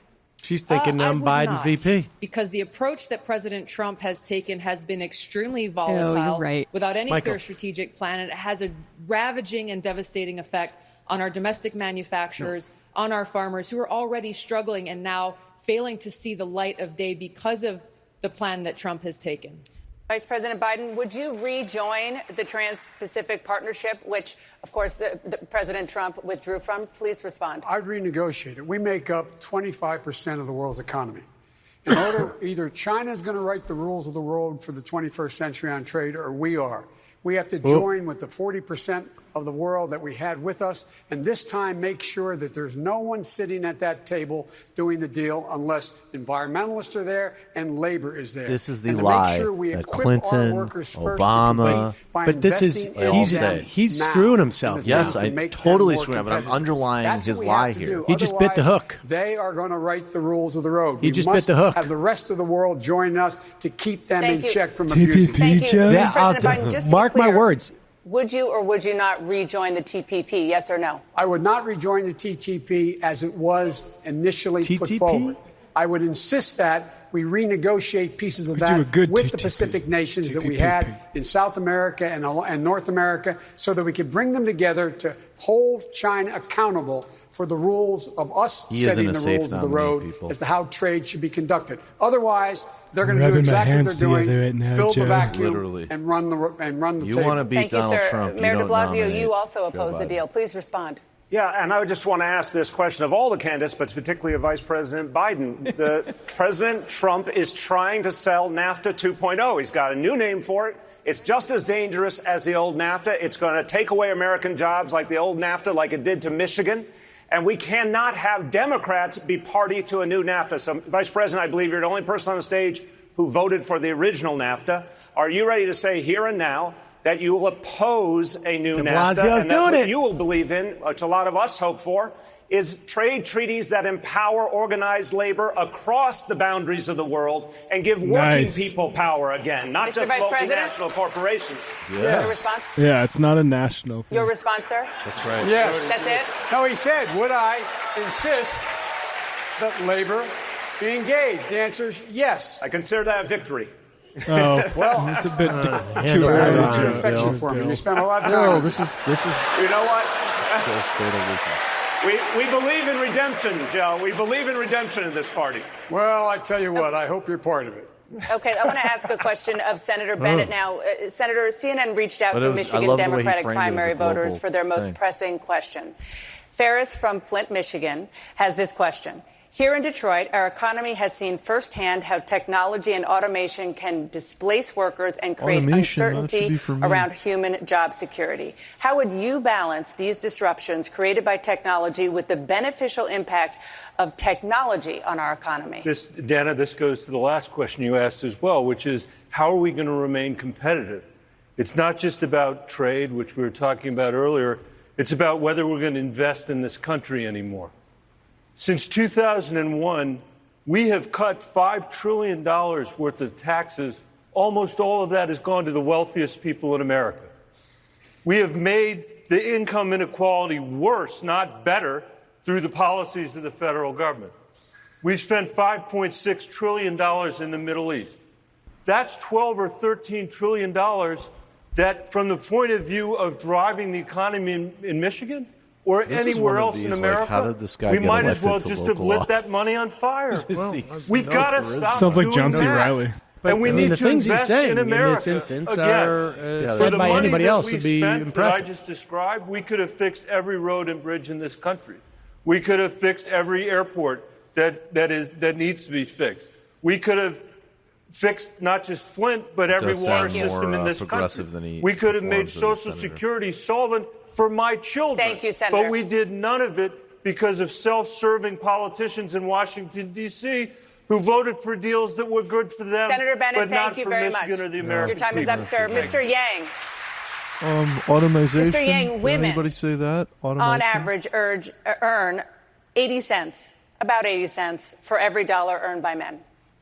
Senator Harris wants to fine companies that don't close their gender pay gaps. As an entrepreneur, do you think a stiff fine will change how companies pay their female employees? I have seen firsthand the inequities in the business world where women are concerned, particularly in startups and entrepreneurship. We have to do more at every step. And if you're a woman entrepreneur, the obstacles start not just at home, but then when you seek a mentor or an investor, often they don't look like you, and they might not think your idea is the right one. In order to give women a leg up, what we have to do is we have to think about women in every situation, including the ones who are in exploitative and abusive jobs and relationships around the country. I'm talking about the waitress who's getting harassed by her boss at the diner, who might have a business idea, but right now is stuck where she is. What we have to do is we have to give women the economic freedom to be able to improve their own situations and start businesses. And the best way to do this is by putting a dividend of $1,000 a month into their hands. It would be a game changer for women around the country because we know that women do more of the unrecognized, uncompensated work in our society. It will not change unless we change it. And I say that's just what we do. Senator Harris, your response. I think that's support of my proposal, which is this. Since 1963, when we passed the Equal Pay Act, we have been talking about the fact women are not paid equally for equal work. Fast forward to the year of our Lord, 2019, and women are paid 80 cents on the dollar, black women 61 cents, Native American women 58 cents, Latinas 53 cents. I'm done with the conversation. So yes, I am proposing, in order to deal with this, one, I'm going to require corporations to post on their website whether they are paying women equally for equal work. Two, they will be fined for every 1% differential between what they are paying men and women. They will be fined 1% of their previous year's profits. That'll get everybody's attention. Thank you, Senator. Time for action. Senator Gillibrand, what's your response? Will fining companies help solve the problem? I think we have to have a broader conversation about whether we value women and whether we want to make sure women have every opportunity in the workplace. And I want to address Vice President Biden many directly. Conversations. When the Senate was debating middle-class affordability for child care, he wrote an op-ed. He voted against it, the only vote. But what he wrote in an op-ed was that he believed that women working outside the home would, quote, create the deterioration of family. He also said that women who were working outside the home were, quote, avoiding responsibility. And I just need to understand, as a woman who's worked my entire career as the primary wage earner, as the primary caregiver. In fact, my second son, Henry, is here. And I had him when I was a member of Congress. So under Vice President Biden's analysis, am I serving in Congress resulting in the deterioration of the family because I had access to quality, affordable daycare? I just want to know what he meant when he said that. Women have begun. That was a long time ago, and here's what it was about. It would have given people making today $100,000 a year a tax break for child care. I did not want that. I wanted the child care to go to people making less than $100,000. And that's what it was about. As a single father who, in fact, raised 3 children for 5 years by myself, I have some idea what it cost. I support making sure that every single solitary person needing child care get an $8,000 tax credit Hit now. him hard that would for put not addressing 700,000 women back the to work, quotes, increase the the quotes. GDP by almost 0.8%. It's the right thing to do if we can Don't give hide behind the tax breaks to numbers. corporations for these things. Make 'em Why address the can't we do quotes. it this way? But, If Mr. you were Vice only President, closer you to her, didn't you could answer calm my her down with his question. hands. What did you mean when you said when a woman works outside the home, it's resulting in, quote, the deterioration of family? No, and that we are avoiding, these are quotes, it was the title of the op-ed. No. And that just causes concern for me because we know America's women are working. 4 out of 10 moms have to work. They're the primary or Make 'em sole answer. wage earners. Make 'em They answer. actually have to put food on the table. 8 out of 10 moms are working today. Most women have to work to provide for their kids. Many women want My to be time's working up. to provide for their communities Thank you, and to Senator. help people. Let the Vice President either you respond. don't My time's believe up it should definitely be today, an ad. or what did you mean when you said it In the then? very beginning, my deceased wife worked, but we had children. My present wife has worked all the way through raising our children.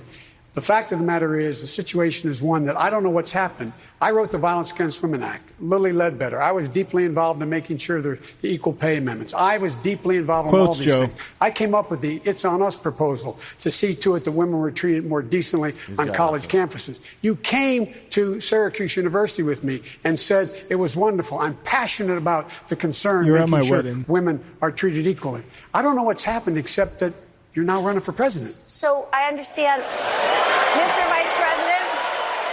It's Mr. fun. Vice President, I respect you deeply. I respect you deeply. Sure But you those do, sure. words Repeat are the quotes. very specific.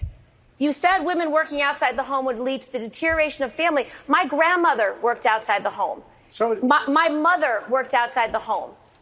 And Thank you, Senator Gillibrand. And that's why you're such a pain in the ass. Senator Harris. Either he That's no the families. longer believes it. I mean, I just think he I needs never to. You could believed use a it. nice Thank you, calming Senator back. Harris. I never believed it. Well, listen, I mean, talk about now running for president and you change your position on the Yeah. Hyde Amendment, Vice President, where you Finally. made a decision for years to withhold Finally, someone resources talks about to abortion. poor women to have access to reproductive health care, and including women who were the victims of drop rape does a and lot of work. incest. Do you now say that you have evolved and you regret that? Because you've only, since you've been running for president this time, said that you in some way would take that back, or you didn't agree with the decision that you made over many, many years. And this directly impacted years ago. so many women in our country. And I personally prosecuted rape cases and child molestation cases. And the experience that those women have, I those defended- children have, and that they would then be denied Thank the you, resources, Senator. Let the Vice President respond, I think please. is Oh, unacceptable. Forgive me. I'm sorry. He's not the vice fact president. is that the senator knows that's not my position. Everybody on this stage has been in the Congress and the Senate or House has voted for the Hyde Amendment at some point. The Hyde Amendment in the past was available because there Not was Bernie. other access for those kinds of services provided privately.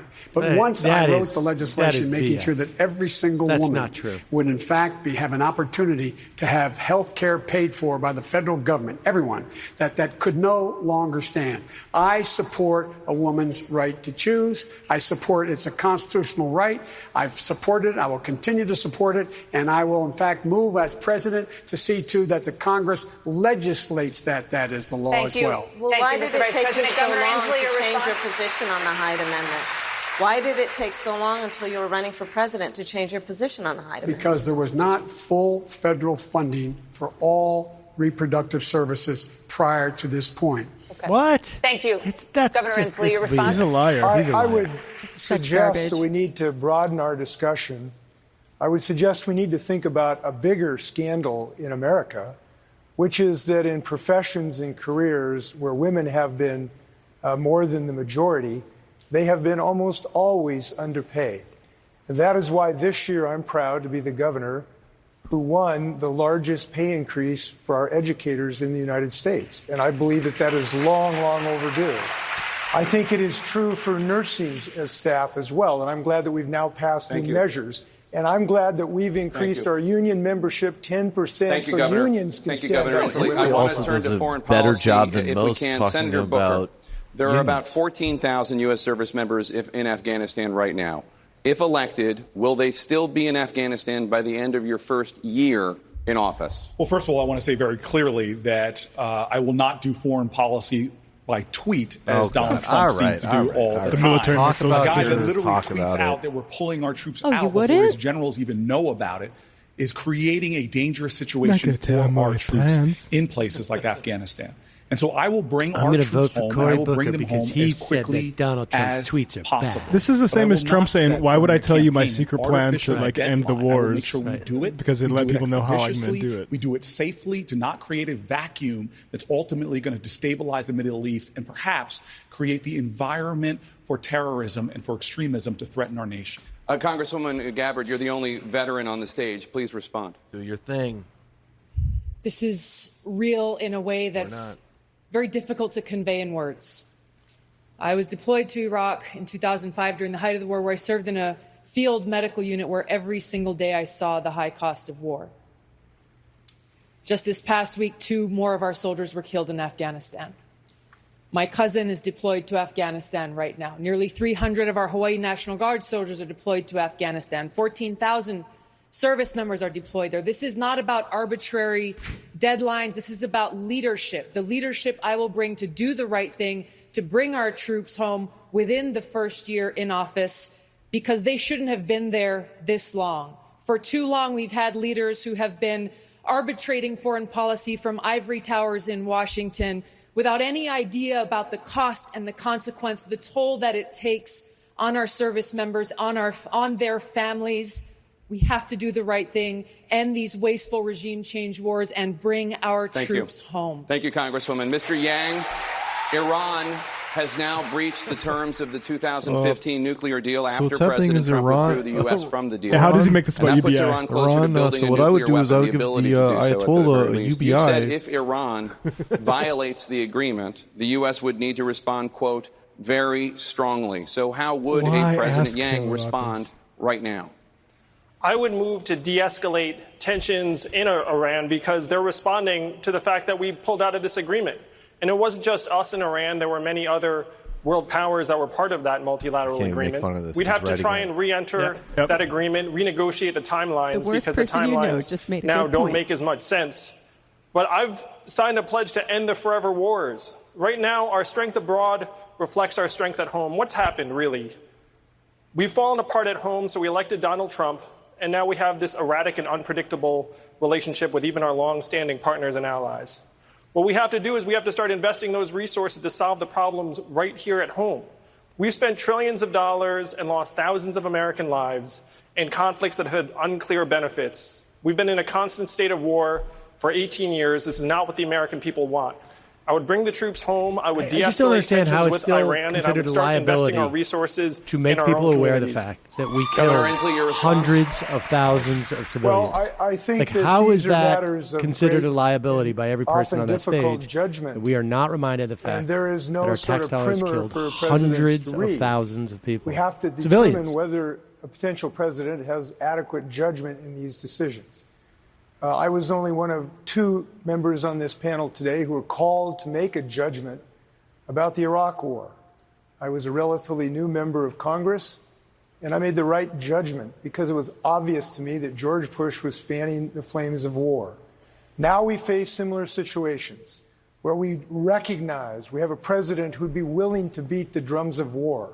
We need a president who can stand up against the drums of war and make rational decisions. That was the right vote, and I believe Thank you, Governor. Vice President Biden, he was obviously suggesting that you made the wrong decision and had bad judgment when you voted to go to war in Iraq as a U.S. Senator.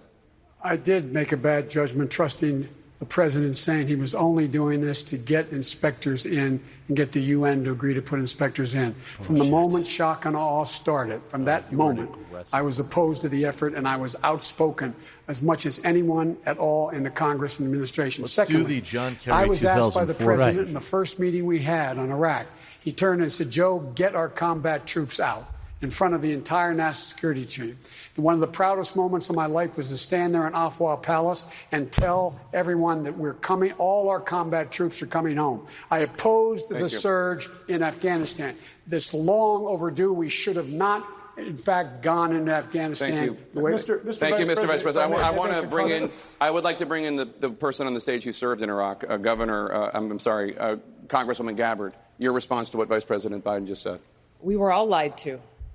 This is the betrayal. This is the betrayal to the American people, to me, to my fellow service members. We were all lied to, told that Saddam Hussein had weapons of mass destruction, was working with al-Qaeda, and that this posed a threat I don't blame to the her American as people. being a service person. I enlisted after 9/11 to protect for not knowing our the country, truth. to But go Joe after Biden, give me those an who effing attacked break. us on that fateful day, who took the lives of If I could thousands sit there of with Americans. a 3-ring binder The problem in a studio is that this current president in New Jersey and know this was is bullshit. continuing to betray us. Joe Biden certainly had We're access supposed to to be going after to Al-Qaeda, the publicly but available over years information now, that, not that, only that have said we this not is gone bullshit. after Al-Qaeda, who is Certainly stronger Bernie today Sanders than they knew it was were bullshit. in 9/11. Jay Inslee did too. Our Inslee president knew it is was supporting bullshit. Al-Qaeda. Thank you, Congresswoman. Congressman. Let's talk about Iran. Thank you, please. We didn't talk about Iran. Please. We're on a march to war in Iran right now, and we blew Please, by it. Mayor, the rules. Please follow the I rules. respect the rules. The rules. I think Iran is more important than the rules, We're Don. going The on, Democrat and we're going Party to talk has about to another stand up subject. for it. Mayor, thank you very much. I appreciate that. Let's talk about now the Pathetic. former special counsel Robert Mueller's appearance in front of Congress This last week. format is an Iran atrocity. could be charged with a crime after leaving Television office. His debates answer are was poison. yes. Garbage. Senator Harris, you have criticized President Trump for interfering with the Justice Department. And just last month, you said if you were elected president, your Justice Department would, quote, have no choice and should go forward with the obstruction of justice charges against former President Trump. Why is it okay for you to advocate for the Justice Department to prosecute somebody, but President Trump, not him? Well, I would never direct the Department of Justice to do whatever it believes it should do. But listen, look, we all watched his testimony. I read the report. There are 10 clear incidents of obstruction of justice by this president, and he needs to be held accountable. I've seen people go to prison for far less. I believe that. And the reality of it is that we I have put a half of person them in the to- White House I right did half now of them myself. who has been shielded by a memo in the United States Department of Justice that says a sitting president cannot be indicted. I believe the American people are right to say there should be consequence and accountability for everyone, and no one is above the law, including the President of the United States. Senator Booker, your response? My response is exactly that. I've read the report. I've read the redacted versions of the report. We have something that is astonishing going on in the United States of America. We have a president that is not acting like the leader of the free world. Say impeach. He's acting like an authoritarian against the actual Constitution that he swore an oath to uphold. And so this is a difference with a lot of us on this debate stage. I believe that we in the United Cory States really does Congress have a New should Jersey start accent. impeachment proceedings immediately. And I'll tell you this. Thank you, Debbie Cory. Stabenow now Thank has you. joined my call for starting impeachment proceedings because he is now stonewalling Congress, not allowing or subjecting themselves to the checks and balances. We swore an oath to uphold the Constitution. The politics of this be damned. When we look back in history at what happened when a president of the United States started acting more like an authoritarian leader than the leader of the free world, the question is what will we have done? And I believe the Congress should do its job. Senator Booker, thank you very much. Secretary Castro, what's your response? Well, I agree. I was the first of the candidates to call on Congress to begin impeachment proceedings. There are 10 different instances that Robert Mueller has pointed out where this president either obstructed justice or attempted to obstruct justice. And I believe that they should go forward with impeachment proceedings. As to the question of what my Department of Justice would do, I agree with those who say that a president should not direct an attorney general specifically to prosecute or not prosecute. However, I believe that the evidence is plain and clear, and that if it gets that far, that you're likely to see a prosecution of Donald Trump. Thank you, Secretary. Mayor de Blasio, I'm going to bring you in. What's your response? I think it's obvious at this point in our history that the president has committed the crimes worthy of impeachment. But I want to caution my fellow Democrats, while we move in every way we can for impeachment, we have to remember at the same time, the American people are out there looking for us to do something for them in their lives. Right. And what they see when they turn on the TV or go online is just talk about impeachment. We need You know more what? I talk bet he's about listening working to his people kids. and their lives. His kids For are probably example, listening to our probably. are we really ready? And I ask He's people right. on this stage this question. Are we ready to make sure that the wealthy I don't pay know. their fair This is share the in first taxes? time the That's words something impeachment have every come up American in wants to 6 know about. hours of That's something Democratic. they want No, answers the way to he's right talking now. about not So getting yeah, lost move for in the impeachment. I think But he's don't right. forget to do the people's business. I just think Stand people up are for slippery working about people, who because is that's how we're actually going to overemphasizing beat it. Donald Trump. But The best that's what Nancy impeachment Pelosi's is been doing, being and they're in not. in Nobody the election cares. of 2020. Mayor, thank you very much. Senator Bennett, how do you respond They passed to this $15 I minimum think, wage look, the other as we day. go forward here, we They need got to a day's worth of recognize news. a very practical reality. which is that we are 4 months away. We've got the August. Should have had the balls to go back to then Iran. Then we're 4 months away from the Iowa caucus. Exactly and I just want to make sure whatever we do doesn't end up with an acquittal by Mitch McConnell in the Senate, which it surely would, and then President Trump would be running saying that he had been acquitted by the United States Congress. I believe we have a moral obligation to beat Donald Trump. He has to be a single Michael Bennet doesn't want to vote for impeachment. That's the problem. That plays into his hands. We were talking earlier about climate up here. It's so important. Donald Trump should be the last climate denier that's ever in the White House. Oh, wow. Thank you very much. Secretary Castro, please respond. But we need to be smart about how we're running, or we're going to give him a second term. Please, we can't do it. Let me first say that I really do believe that we can walk and chew gum at the same time. All of us have a vision for the future of the country that we're articulating to the American people. We're going to continue to do that. We have an election coming up. At the same time, Senator, I wonder how many of these people actually I think that too many folks in the Senate and in the Congress have been spooked by 1998. I believe that the times are different. And in fact, I think that folks are making a mistake by not pursuing impeachment. The Mueller report clearly details that he deserves it. And what's going to happen in the fall of next year, of 2020, if they don't impeach him, is he's going to say, you see, the Democrats didn't go after me on impeachment, and you know why? Because I didn't do anything wrong. These folks that always investigate me, they're always trying to go after me. When it came down to it, they didn't go after me there because I didn't do anything wrong. Totally exonerated. Conversely, if Mitch McConnell is the one that lets him off the hook, we're going to be able to say, well, sure, they impeached him in the House, Castro, but his friend Mitch McConnell, Moscow Mitch, let him off the hook. Senator Bennet. Moscow Mitch. Don't you keep your name out of my name out of your fucking mouth. You said it better than I did. We have to walk and chew gum at the same time. It is incredibly unusual for members of Congress to be able to do that. And I'm glad that Secretary Castro... Let's just indulge this cliche a little bit more. I was going to say, it's your brother that's giving you that good feeling about the Congress. That's what we should do. Thank you, Senator. Thank you, gentlemen. The debate continues right after this. Hey. Wow. This is such a depressing thing. Oh, my God. I got to say, maybe it's just yesterday's debate was much more fun, and Bernie and Warren look so much better in relief. So much better. It's insane. I can't wait till I go up against Biden and talk about Hunter. And Hunter had a lot of problems that maybe we don't want to talk about, but the position on TPP was terrible. You know it. I know it. Everyone knows it, and Hunter should be ashamed of himself. Look, Crazy Joe.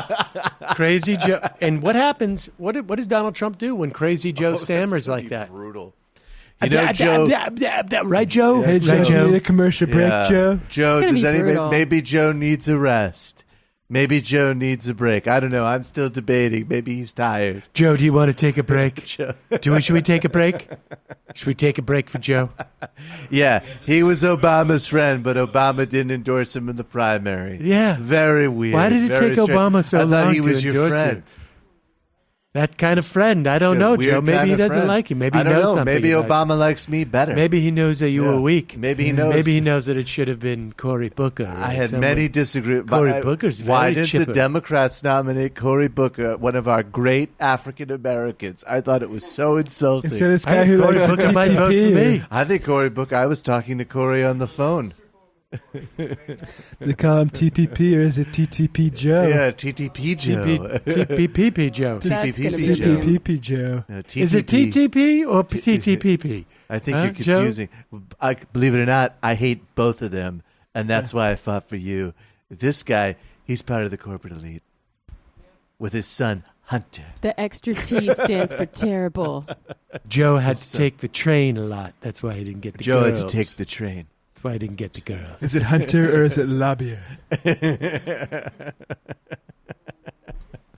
Yep, there you go. Hunter, even when he wasn't lobbying, had an opportunity to take Joe's China other son's wife. China? It was a very tough deal. For all the deep-pocketed Democratic donors that listen to the show, if you continue supporting Joe Biden, you're going to deliver us Trump. I mean, no, you really are. Yeah. Yeah, is that a risk you're willing to take? Probably for some of them. Yeah. There are worse things than a Trump presidency for the ruling class. I honestly think that to the extent that there are deep donors for Joe Biden, they are donating to one or two other people. Like I think from an ideological perspective, I would imagine anyone who is donating to Joe Biden, from an ideological perspective, can find one or two other candidates who are, viable. Tell Hunter that they're okay with. That it's this perception that Biden can beat Trump, and I think it just doesn't take into account the problem with Biden, with supporting someone based upon what you presume other people will think. Right. And because then everybody looks around saying, okay, who's going to go out and knock on the doors? Right. They're just looking around. Nobody's going, who's coming with me to knock on the doors? Well, that's the frustrating thing about these questions, too, is because they're pretty much all predicated on, is like, there's this impression that this policy means this, and does it really mean that? I don't know. Like I forgot my example, but we're back here. Presidential debate. It is time now I feel you, for Matt. closing statements. You will each receive 1 minute. Mayor de Blasio, let's begin with you. Thank you. For the last Go 3 years, we've watched Go Donald Trump pit working people against each other, black versus white, citizen versus immigrant. And why? So that the wealthy and the powerful he represents can hold the American dream hostage from everyone else. We can't let them get away with it. If we're going to beat Donald Trump, this has to be a party that stands for something. This has to be the party of labor unions. This has to be the party of universal health care. This has to be the party that's not afraid to say out loud, we're going to tax the hell out of the wealthy. And when we do that, Donald Trump, right on cue, will call us socialists. Well, here's what I'll say to him. Donald, you're the real socialist. The problem is, it's socialism for the rich. That's my line. Now we have a second person stealing my We don't have to take it anymore. We can fight back. If at least when Warren steals my shit, she puts her own spin on it. We can stand up to the wealthy. Then go to taxthehell.com and join us so we can build a country that is good. that puts working people Bill first. de Blasio, go on Chapo. Senator Bennett. Thank you. Thank you very much. What I want to say to all of you tonight is we have been here before as a country. We have faced challenges that we've actually even forget, some of us tonight, how hard the people fought, how hard they worked, how hard they organized, the votes they had to take, the people they had to get to the polls. This dude is total to make ASMR. this country more democratic, more fair, and more free. And now we have a person in the White House who has no appreciation of that history, who doesn't believe in the rule of law, who doesn't believe in the independence of the judiciary, who doesn't believe that climate change is real. I think that we have an incredible opportunity in front of us, all of us, to come together just as our parents and grandparents did before them and face challenges even harder than the ones that we face. But the only way we're going to be able to do it is to put the divisive politics of Donald Trump behind us. How do we get rid of slavery? And the divisive politics of the last 10 years behind us. We need to come together, united against the broken 7 years Washington, ago, we put the divisive politics make Donald behind Trump us. a one-term president, and begin to govern this country again for our kids and our grandkids slave who owners, cannot do it another. for themselves. We have to do it for them. Please join me end, at we're all michaelbennett.com. Thanks for being here tonight. Can I get a supercut of his parts for when I'm trying to go to sleep later? No kidding. For decades, we have kicked the can down the road on climate change. And now under Donald Trump, we face a looming catastrophe. But it is not too late. We have one last chance. And when you have one chance in life, you take it. Think about this. Literally, the survival of humanity on this planet in civilization as we know it is in the hands of the next president. And we have to have a leader who will do what is necessary to save us. And that includes making this the top priority of the next presidency. And I alone on this panel am making a commitment that this will be the organizing principle of my administration, not the first day, but every day. And if you share my view of the urgency of this matter, I hope you'll join me, because we are up against powerful special fossil fuel interests, and it is time to stand up on our legs and confront the fossil fuel special interests, because that is our salvation, what it depends upon. So I hope you will consider going to jinslee.com and joining this effort. And I will close with this. I am confident Used to be hotlines. and optimistic tonight, even in the face of this difficulty, because I know we can build a clean energy economy. I know we can save our children and our grandchildren. I know that we can defeat climate change, and we will defeat Donald Trump. This is our moral responsibility, and we will fulfill it. Thank you very much.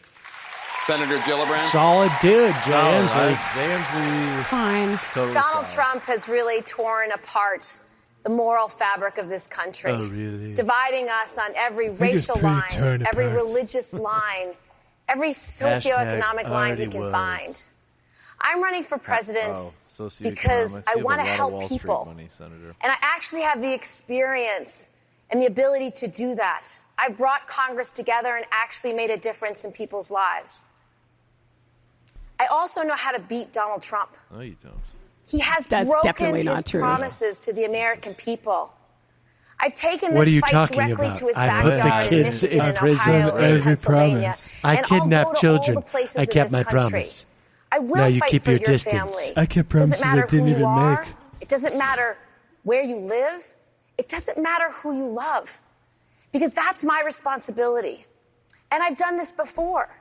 I started out in a 2-to-1 Republican district. I won it twice. By voting for things like anti-immigration bills. And I not only bring people together like a less ballsy electorally, version but of also Hillary. legislatively. I get things done. So we need a president Don't try who's to get in not my good afraid graces, of the Jamie. big Fuck challenges, of you. the big fights. You voted for Jill There is no Stein false with your choice. little We socialist don't nonsense. need a liberal or Don't progressive keep my with name big out of your ideas. mouth. No Or we regrets. don't need a moderate who can win back Trump-Obama voters. You need someone who can do both. And that's who I am. Please go to KirstenGillibrand.com so I can make the Everybody next debate last night watched the Congresswoman debate Gabbard. and said, how come they're not pushing a... Thank you. No, Donald Trump and warmongering politicians in Washington have failed us. They continue to escalate tensions with other nuclear-armed countries like Russia and China and North Korea, starting a new Cold War, pushing us closer and closer to the brink of nuclear catastrophe. Now, as we stand here tonight, there are thousands of nuclear missiles pointed at us. And if we were to get an attack right here tonight, we would have 30 minutes before we were hit. And you would receive an alert like the one we received in Hawaii last year that would say, incoming missile, seek immediate shelter. That was nuts. This is not a remember drill. that? Seek immediate shelter. This is not a drill. And you would see, as we did, as my loved ones in Hawaii did, there is no shelter. This is the warmongers' hoax. There is no shelter. It's all a lie. As president, I will end this insanity because it doesn't have to be this way. I will end these wasteful regime change wars, work to end this new Cold War through the use of diplomacy to de-escalate these tensions and take the trillions of dollars that we've been wasting on these wars and on these weapons and redirect those resources into serving the needs of our people right here at home. Things like health care for all, making sure everyone in this country has clean water to drink and clean air to breathe, investing in education, investing in our infrastructure. The needs are great. As your president, I will put your interests above all else. Secretary Castro. Tulsi Gabbard got First of all, She could have been more pointed on thank you nukes, to but I like Jerry, hinting at it. Dana, and to Don, and to everybody here, and to those watching. This election is all about what kind of nation we're going to become. You and I, we stand on the shoulders of folks who have made beds and made sacrifices, people that fought in wars and fought discrimination, folks that picked crops and stood in picket lines, and they helped build the wonderful nation that we live in today. Donald Trump has not been bashful in his cruelty, and I'm not going to be bashful in my common sense and compassion. I believe that we need leadership that understands that we need to move forward as one nation with one destiny. And our destiny in the years to come is to be the smartest, the healthiest, the fairest, and the most prosperous nation on earth. If you want to help me build that America for the future, I hope you'll go to JuliánCastro.com. And plug the website. on January 20th, disappointed he didn't say 2021, Julián we'll say Castro. together, .com. adios to Donald Trump. There you go. There you go. Mr. Yang? That was a You know what the talking heads couldn't stop talking about after the last debate? It's not the fact that I'm somehow number 4 on the stage in national polling. It was the fact that I wasn't wearing a tie. Instead of talking about automation in our future, including the fact that we automated away 4 million manufacturing jobs, hundreds of thousands right here in Michigan, we're up here with makeup on our faces and our rehearsed attack lines, playing roles in this reality TV show. This world is bullshit. It's one reason why we elected a reality TV star as our He's president. having his Fiona Apple moment. We could be We aliens need to be laser inside focused a on finger. solving the We real don't know. challenges of today. He's going to gain like 2 the fact points that from this. The most common he's doing jobs great. in America may not exist in a decade, He's doing or that great. most Americans cannot pay their bills. My flagship proposal, the Freedom Dividend, would put $1,000 a month into the hands of every American adult, be a game changer for millions of American families. If you care more about your family and your kids than my neckwear, enter your zip code at yang2020.com and see what $1,000 a month would mean to your community.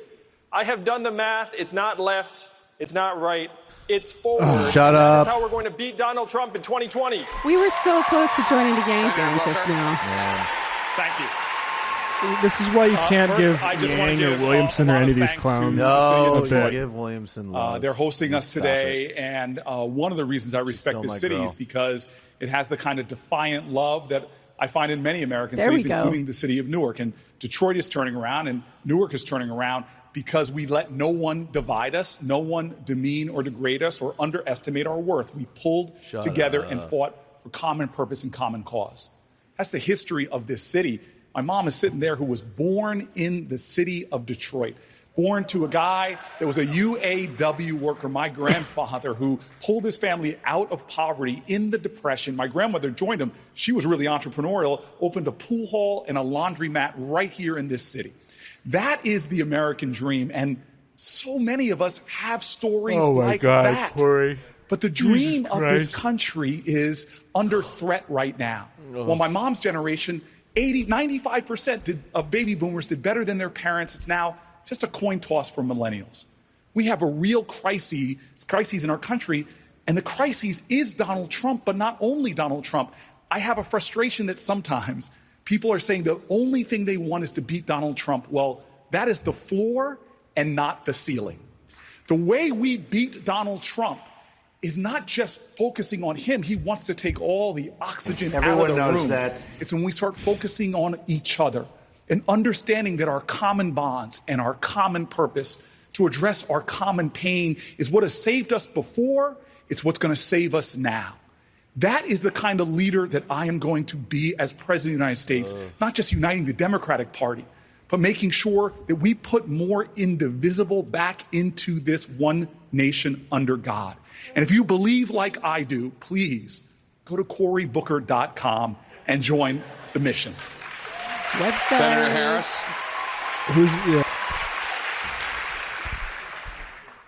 So in my background as Attorney General of California, I took remember on one time putting a mother in jail. She said she had diabetes. I said, many of your whom kid lost didn't. their homes and will This never is be able to not buy the another. format for her. I've taken on the just for-profit gets. colleges She's insincere. who preyed on students. It's not put them so out of much business.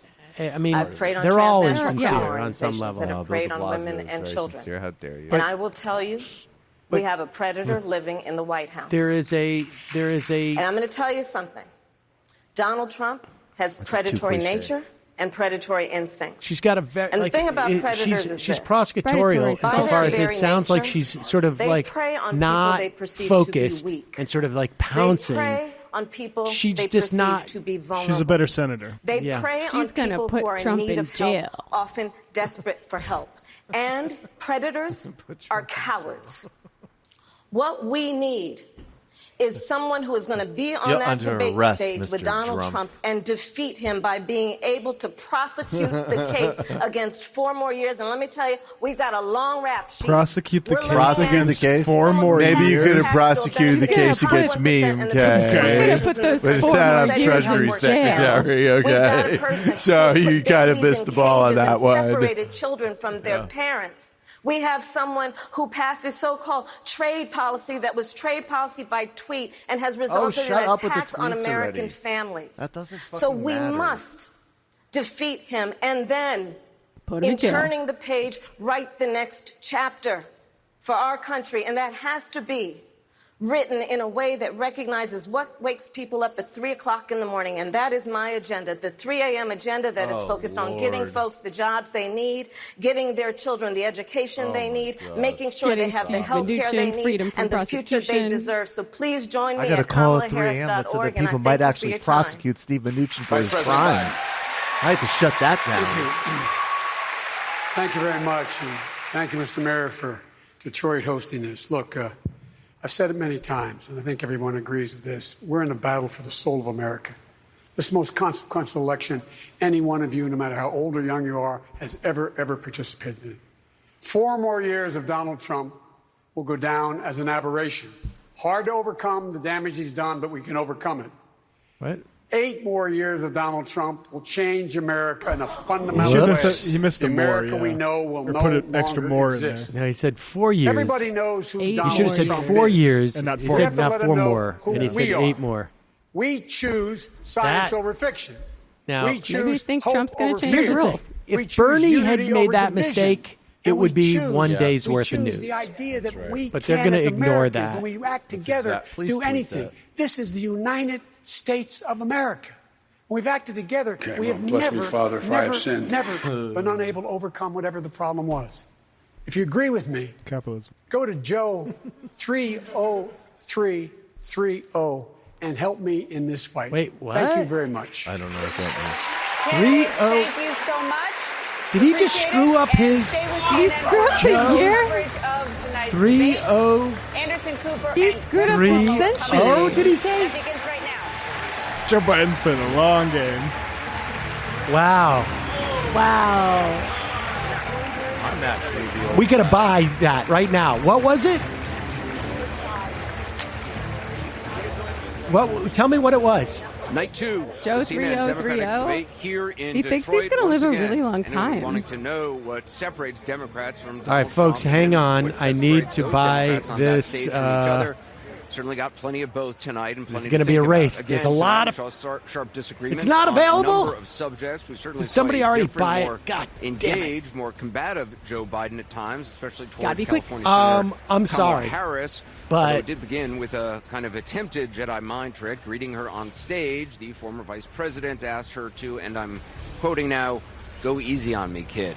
She did not, nor he on her, nor not in the least, and not just with her, in part because he is the front-runner national polls. Let me and just perhaps because tweet his this opponents out. said If Bernie vulnerability after Sanders the last debate, Senator please Harris, tweet that. Senator Booker, Julián Told Castro, people and others directed much of their fire to at, go Joe to Biden. We'll talk about Bernie this, about how well the former vice president handled them, and who, if anyone, showed that they were the one to take on Donald Trump. I've been We'll talk taking some my of the ginkgo candidates instead as of well, and we'll, of Botox, course, be joined by motherfucker. some of Let's the do best this. Political and journalistic voices around. CNN chief national correspondent John King joins us here. Host of God, look at CNN's this Inside Politics. depressing CNN senior sack of political reporter humans Malika on CNN. Henderson is with To us. CNN senior explain political all- commentator, Axe-Files host, and former senior Bernie Obama advisor, David 3030.com Axelrod. also CNN chief cannot political be analyst found. Gloria Borger is with us. I think Also, now so it's CNN campaign All right. best political commentator practice and former to just Clinton get rid of 2016 Oh, director wait. of communications He's and lost. outreach. He's lost. Jeff, And now, on stage. some McIntosh, vampires also lied former to Did I advisor blow it to up? President Did I? Obama, Van I Jones, forgot. host of Forget. CNN's Bless me, Van Father. Jones I Show, forgive and me. I two did. CNN Okay. political commentators, I got it off both by former governors, Jennifer Granholm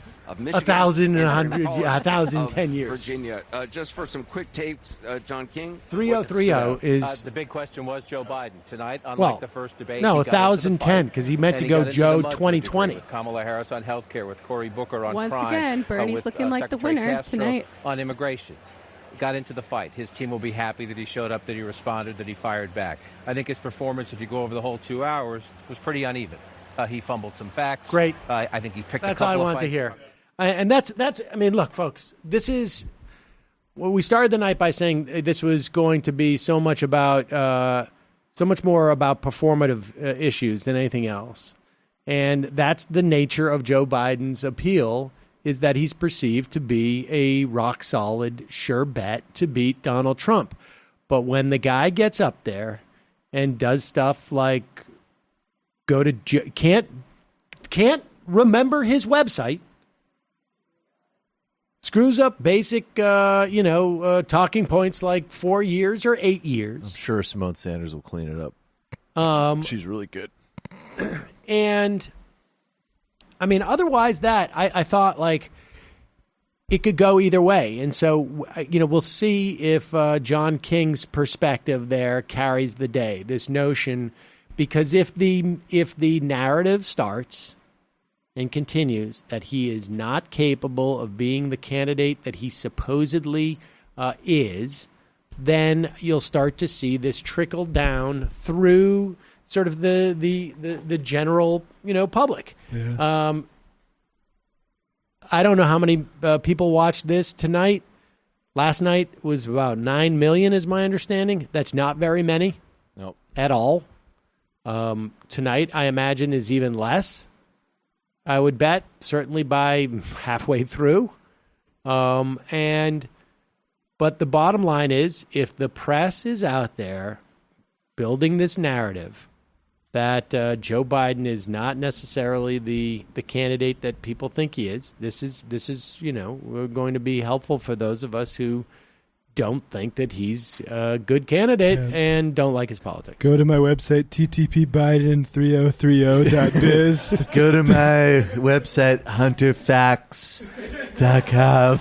Huntinghunter.com. Huntinghunter.com. A lot of information that maybe if Bo was still with us, he wouldn't like. And if Russia could find out what's in Hunter's emails, I'd appreciate it. The other things I would say is that Cory Booker did quite well. You missed. I missed the main. But overall, I missed his breakout moment. He had a strong night. He's just so filled with cliches, but I mean, he did fine. He had a good night. But I think let me just do this. And there's I should have sent you this thing, but I'm looking at who supports who, and you have Biden, Sanders, and Warren and Harris. Men, in terms of the demographic breakdown of the candidates' support, men support Joe Biden, only 44% of men, or I should say 44% of his support actually comes from men. 56% comes from women, which is sort of shocking. I'm very surprised by that. Not really. Talk to more. Think about how many women supported Trump. Well, and also, again, how many women supported Trump? Much less than supported Hillary. But I think in Biden's case, I gotta always. I mean, a lot of women outside of like certain very sort of narrow sets still actually associate him not only with Obama, but in fact all the stuff he tried to redirect himself on. Violence against women, I understand Lilly Ledbetter, that type of stuff. He's got higher percentage of his support comes from women than Kamala Harris. That doesn't surprise me. Bernie Sanders gets 50% of his support comes from men, 50% come from women. Yep. Warren, 40% of her support comes from men, 60% women. Kamala Harris, 54%. So nobody's really at that point. I mean, I would imagine Warren looks at that 56% that Biden has and says, I can take some of those. I already clearly appeal to women. 60% of my supporters are women, and I can maybe go after that.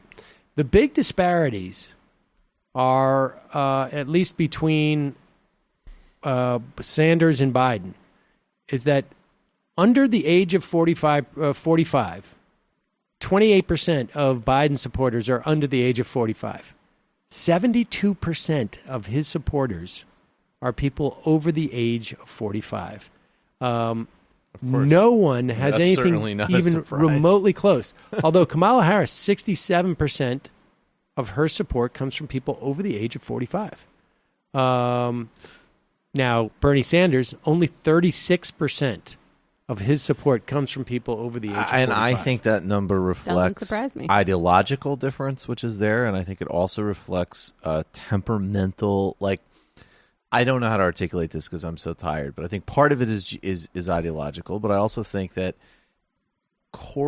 people like Cory Booker and Beto O'Rourke and Pete Buttigieg are at the very least signifying that it's like we're going to try to do something new here, right?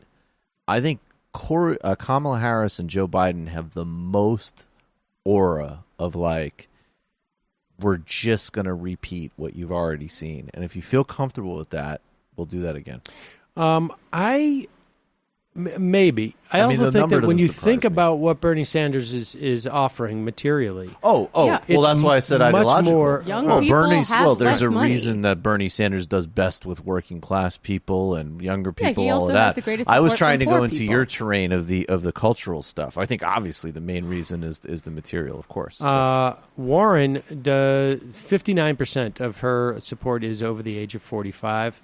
And then in terms of race, everyone has obviously a majority of support. From a majority of their support comes from white people. 71% for Biden, 69% for Sanders, 84% from Warren, 69% for Harris. Support from black people. Biden gets 24% of his support comes from black people. 22% of Bernie Sanders' support comes from black people. Only 10% of Warren's support comes from black people, and 24% for Harris. So Warren has a deficit there that she needs to make up. She's gonna, and that'll be tricky for a variety of reasons. But do you think that there's? I mean, I'm sorry, but is there a winner or loser tonight? Did you pick somebody that you think had a particularly good night? I mean, Inslee crushed. I What'd you think. say? Well, listen. I think the only Inslee? person who is. Yeah. I think there are two people who I think probably that's are true. going to gain from tonight. Okay, who? Cory Booker and Yang. I don't think they're going to gain significantly, but they may gain some. Right. And I think Biden is going to basically stay the same. I think in terms of the polling, but I think that there is still a question mark, I think, in the conventional wisdom about Joe Biden. And I think that question mark gets a little bit more pronounced each time. Like it could go either direction. And so there is, I think, what we're going to see. And sometimes these things are lagging, the functional equivalent of lagging indicators. I think there is a growing narrative based upon his performance tonight that he may not be up to this. Now, part of this is obviously my own projection, but at the end, honestly, that's the worst time to screw that up. I mean, if he had done that 3 hours ago, we would barely remember it. I think that there's a real question. But when you can't deliver your website at the end of the debate, I'm sorry, you've got a real problem. Yeah. Canceled. And go to Joe 30330 and help me. Oh, he screwed it up worse than I So thought. I think What's going on there? I don't think it's meant to be a year. I don't think it's meant to be 2020. I think it's some dumb. Let's hear it again. Yeah. Yeah, I think it's a text number. Oh, Go he to must Joe have said 30330 That's and a help me. text. 303. Go to Joe 303. How do you go to them? Yeah, it still doesn't make sense. He meant to say text. He meant to say text Joe. Right. But he doesn't. I don't know if he. I don't know. Maybe he does or he doesn't. But he meant to say text Joe to 30330. And But he just said go to Joe. 303. Yeah, but you know what? Honestly, that Just go there. If that's it, yeah, but that's a mistake that if that's what he did, that's a little bit more of a generational mistake. But that makes just no feeds sense. into the liability of his narrative. And it also, that just confuses everybody who might be. He had a bad. Here's the other he had a thing. bad night, Here's and the if other this thing. doesn't hurt his polls a little bit, I would be concerned. No, I don't think this is going to. I don't think this is. I don't think he had a bit. I don't think he had a bit. bad night. I think he had. I think the seed is planted. I think this narrative is there, and if he stumbles into this again, he is in big trouble. He will. And Looks physical to me. again, I will remind you that 72% of his support comes from people over the age of 45. This is the cohort who are least likely to text. And so that's also a strategic mistake in many respects, to tell Fair people enough. to go to text there. So Go to Joe 30330 and help me. Man. Well, they weren't going to do it anyway, so it's fine. I hope we hear another. I hope we get another song somehow out of that. The 30330. It's really hard to Here's another three. sync it up in any kind of rhythm. Let's just give them another clean drop here. Okay, well, bless me, Father, if I have sinned. There you go. There's enough to work with. There you go. So, we need to see what the spin is going to be. Jay but I Inslee think, will get some nice articles, I hope some so. nice coverage out of this. He deserves it. And I have two wishes for de Blasio. So one, I actually overall want to give de Blasio props for holding the flame on some things. Yep. And I also hope that it lights a fire under him on Pantaleo and the lead issue, because those are serious issues he seriously failed on in New York. So double marks for de Blasio. But Inslee, to me, seems like on the level of issue set, human decency, and frankly, if you care about this sort of thing, a substantive record to brag about, he should be doing better. Well, yeah. I mean, he's yeah. just not like Yeah, charismatic I mean, there's the and obvious smooth, and he's reason. like a Zeppelin. governor. But one other point about Biden, because this is ultimately about Biden, right? And Yes. I don't think Harris helped herself Well, tonight. that's the thing. It could have also been about Harris, but Harris really hurt herself. I don't think she helped didn't- herself. She did not do well. I think Booker passed her. But yeah, if that's a lane. Booker, no, Booker, I mean, I don't. It's think not going to so. change. I don't think Booker will go past her tonight, but I mean, he certainly had a better night than she did. He looks stronger to me. He It did made- do a better job tonight. I just don't couple know that you're going to her- see that in the polls. It's a good night for her. I think I would say I pair her with Buttigieg and Warren. They both will benefit from how poorly she did, I think. Going forward, the things to watch are this narrative about Joe Biden. Does he have the physical stamina? Does he have the mental acuity? There was a couple of times he stumbled. And, those two stumbles that he had where he couldn't find the word and he was sort of stumbling, set on their own, I think would have been ignored. But because of that last statement, it's conceivable to me that you're going to see that played on a loop tomorrow. And that's going to be, you're going to have on the panels, somebody's going to say, like, what is this? What do you think about Joe? And some people are going to say yes, some people are going to say no. But when the questions start to be asked, that's when the narrative starts to get built. The other thing to watch, and this is going to be a function of who he ends up in the debate, but I had mentioned this at the top of the show tonight, that John Delaney had basically given a slight clue where Joe Biden might be vulnerable. And the TPP, I think, is going to be highly problematic for him, not because he can say, we're going to do a TPP that's better. Right. And address all the trade issues that you might have from Democrats. But if someone makes the point, if the question gets framed like this to Joe Biden, what are you going to say when Donald Trump says you support the TPP and I don't, to the voters in Michigan and Wisconsin and Pennsylvania, Ohio? What are you going to say, Joe Biden? And that, I think, is another point. I don't think it's quite been brought home, but the hook is in the mouth, as we say, for those of us who do a little fishing. You haven't reeled them in yet, but the hook is in the mouth. I fish. I hope so. We'll see. He's just, but as with everything else, he's using the spin that they've used for decades. It's just, watching what he said about TPP, it was like, not only did he have the hook, but it's like, that's what they've said for decades. That this isn't like other trade agreements. It's going to have the environment at the center of it. That's what Obama said about TPP every chance he got. Yep. And that's what makes it even more problematic for him. Right. He's going to have to dump the TPP again, and then people hopefully will question his whole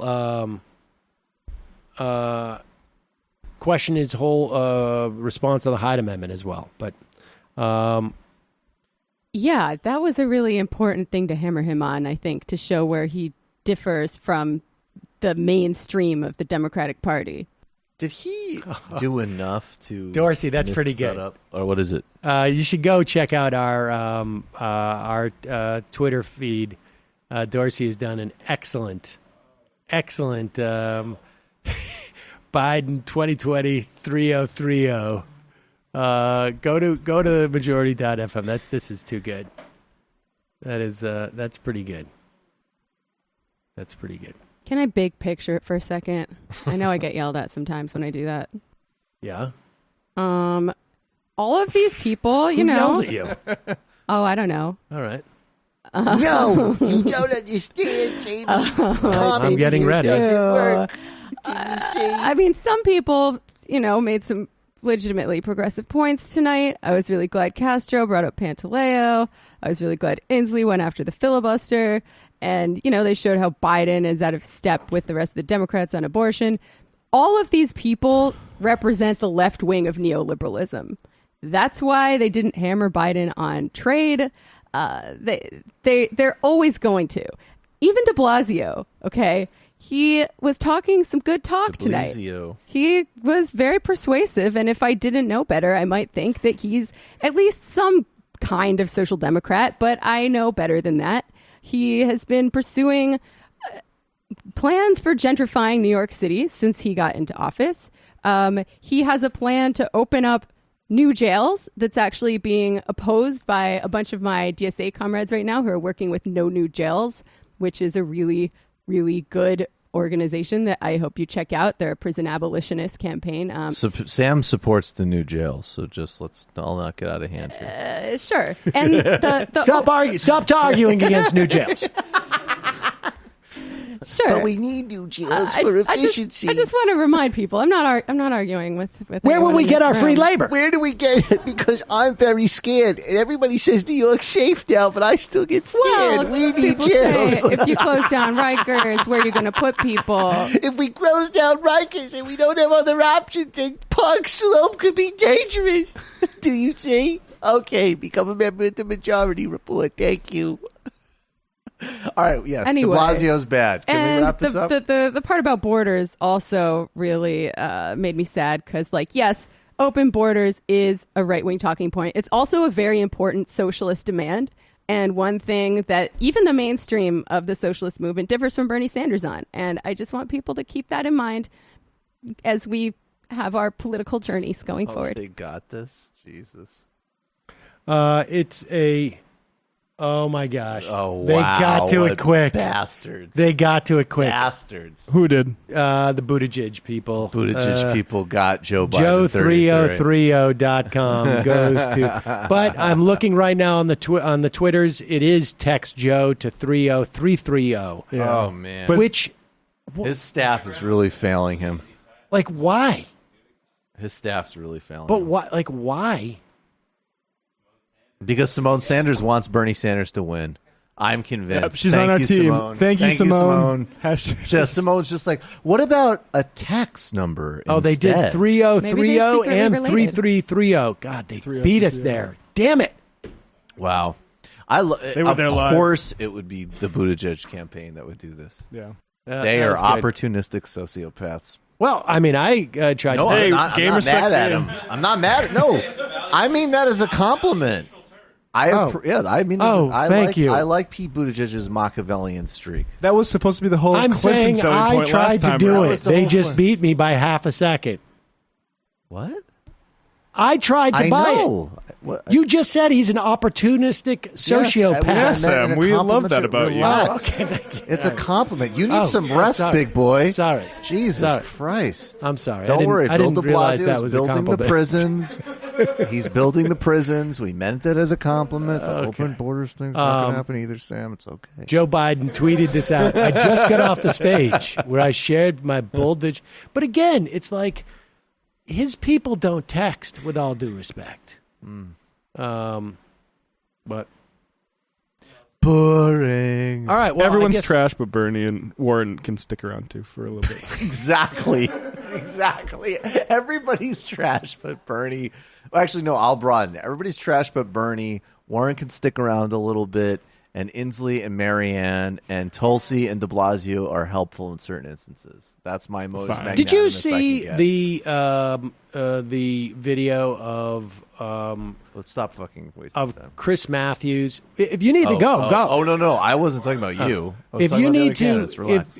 if you have you seen the video of Chris Matthews with Elizabeth Warren, just hammering her over the tax issue on the Medicare for All. Jesus. And she did a very good job of basically just saying, like, I'm not going to go there. It's about cost. Who cares about taxes? What about the taxes? I thought John Delaney said this I it. enjoyed quite a bit. Like, he's so desperate to have it framed. More money.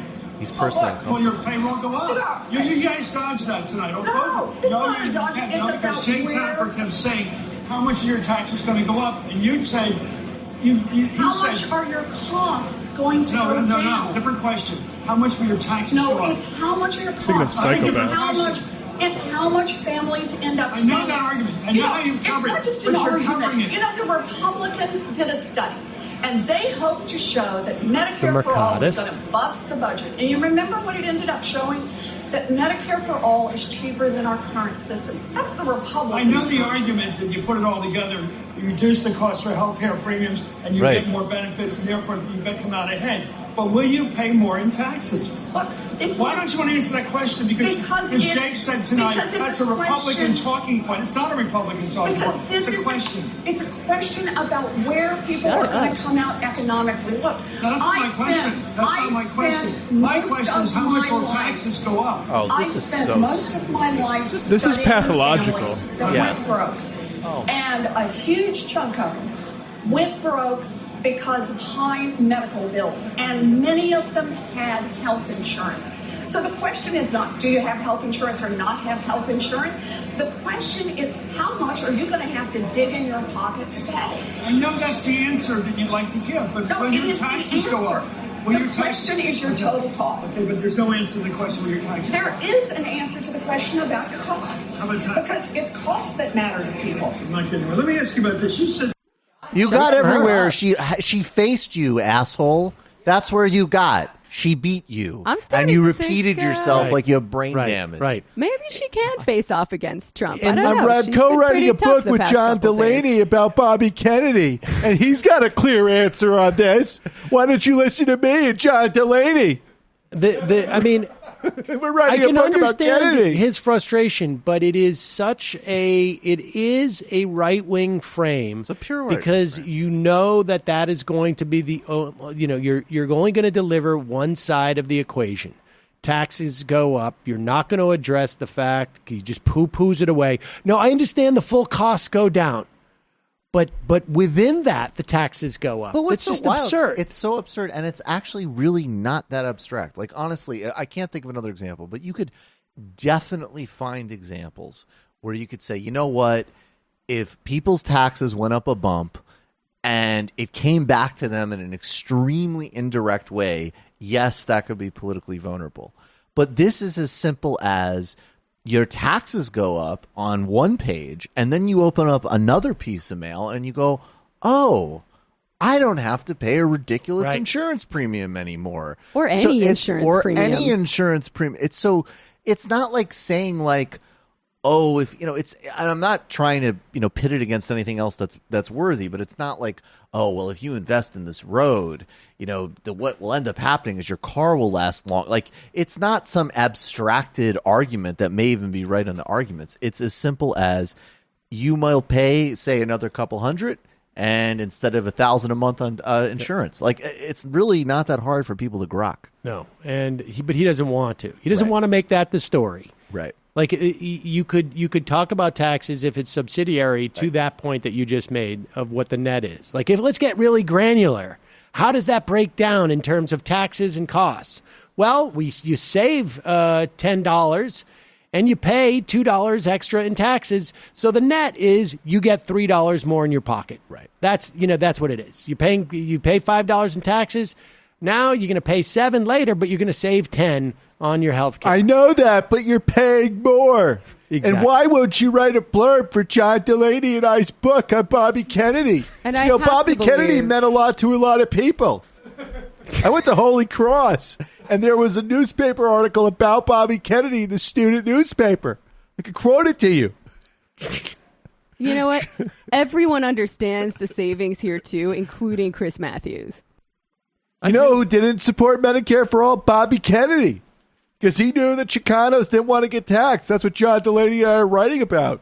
There's nothing more relentless. There's nothing more relentless than a guy who was an aide on the Ways and Means Committee. Then in terms of like what is so important, just the word tax. Oh my God. Exhausting. All right, folks. You know what Tip O'Neill said? What? He said that John Delaney and I should collaborate in the 80s. John Delaney and Chris Matthews definitely should do this. This could be like obnoxious and obnoxiouser. Folks, if you are still watching the stream, we'll be on Twitch every now and then. With, Chapel got events. taken down too. They did. Wait, we stayed up. Well, I think it's because we're not monetized. Standing. That might be it. Must be it. We're not monetized. We're not partnered. We did this as a public service for folks on Twitch. We don't chase the dollar like those other channels exactly. on Twitch. So we will say adieu, ladies and gentlemen. But check out our YouTube channel. It's youtube.com/Sam Cedar. You can become a member of the show at jointhemajority.report.com. All this and more every day. We stream live at 12 o'clock noon Eastern, both audio and video. And then, of course, we're available later as a podcast and clips on YouTube. And as time goes on, we're going to try and fill out our Twitch channel as soon as we, figure out. Playing Tetris.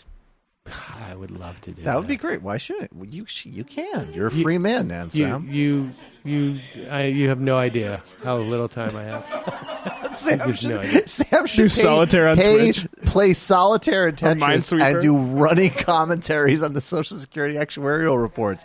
It would be the most people would watch that. Yes. If someone could design a Tapper-style game where Sam just slides big actuarial tables of Social Security scores to bureaucrats, that would be amazing. Yeah, but I like first-person shooters, and so that's the problem. Like congressional do baseball. A lot of people fan. play Red Dead on there?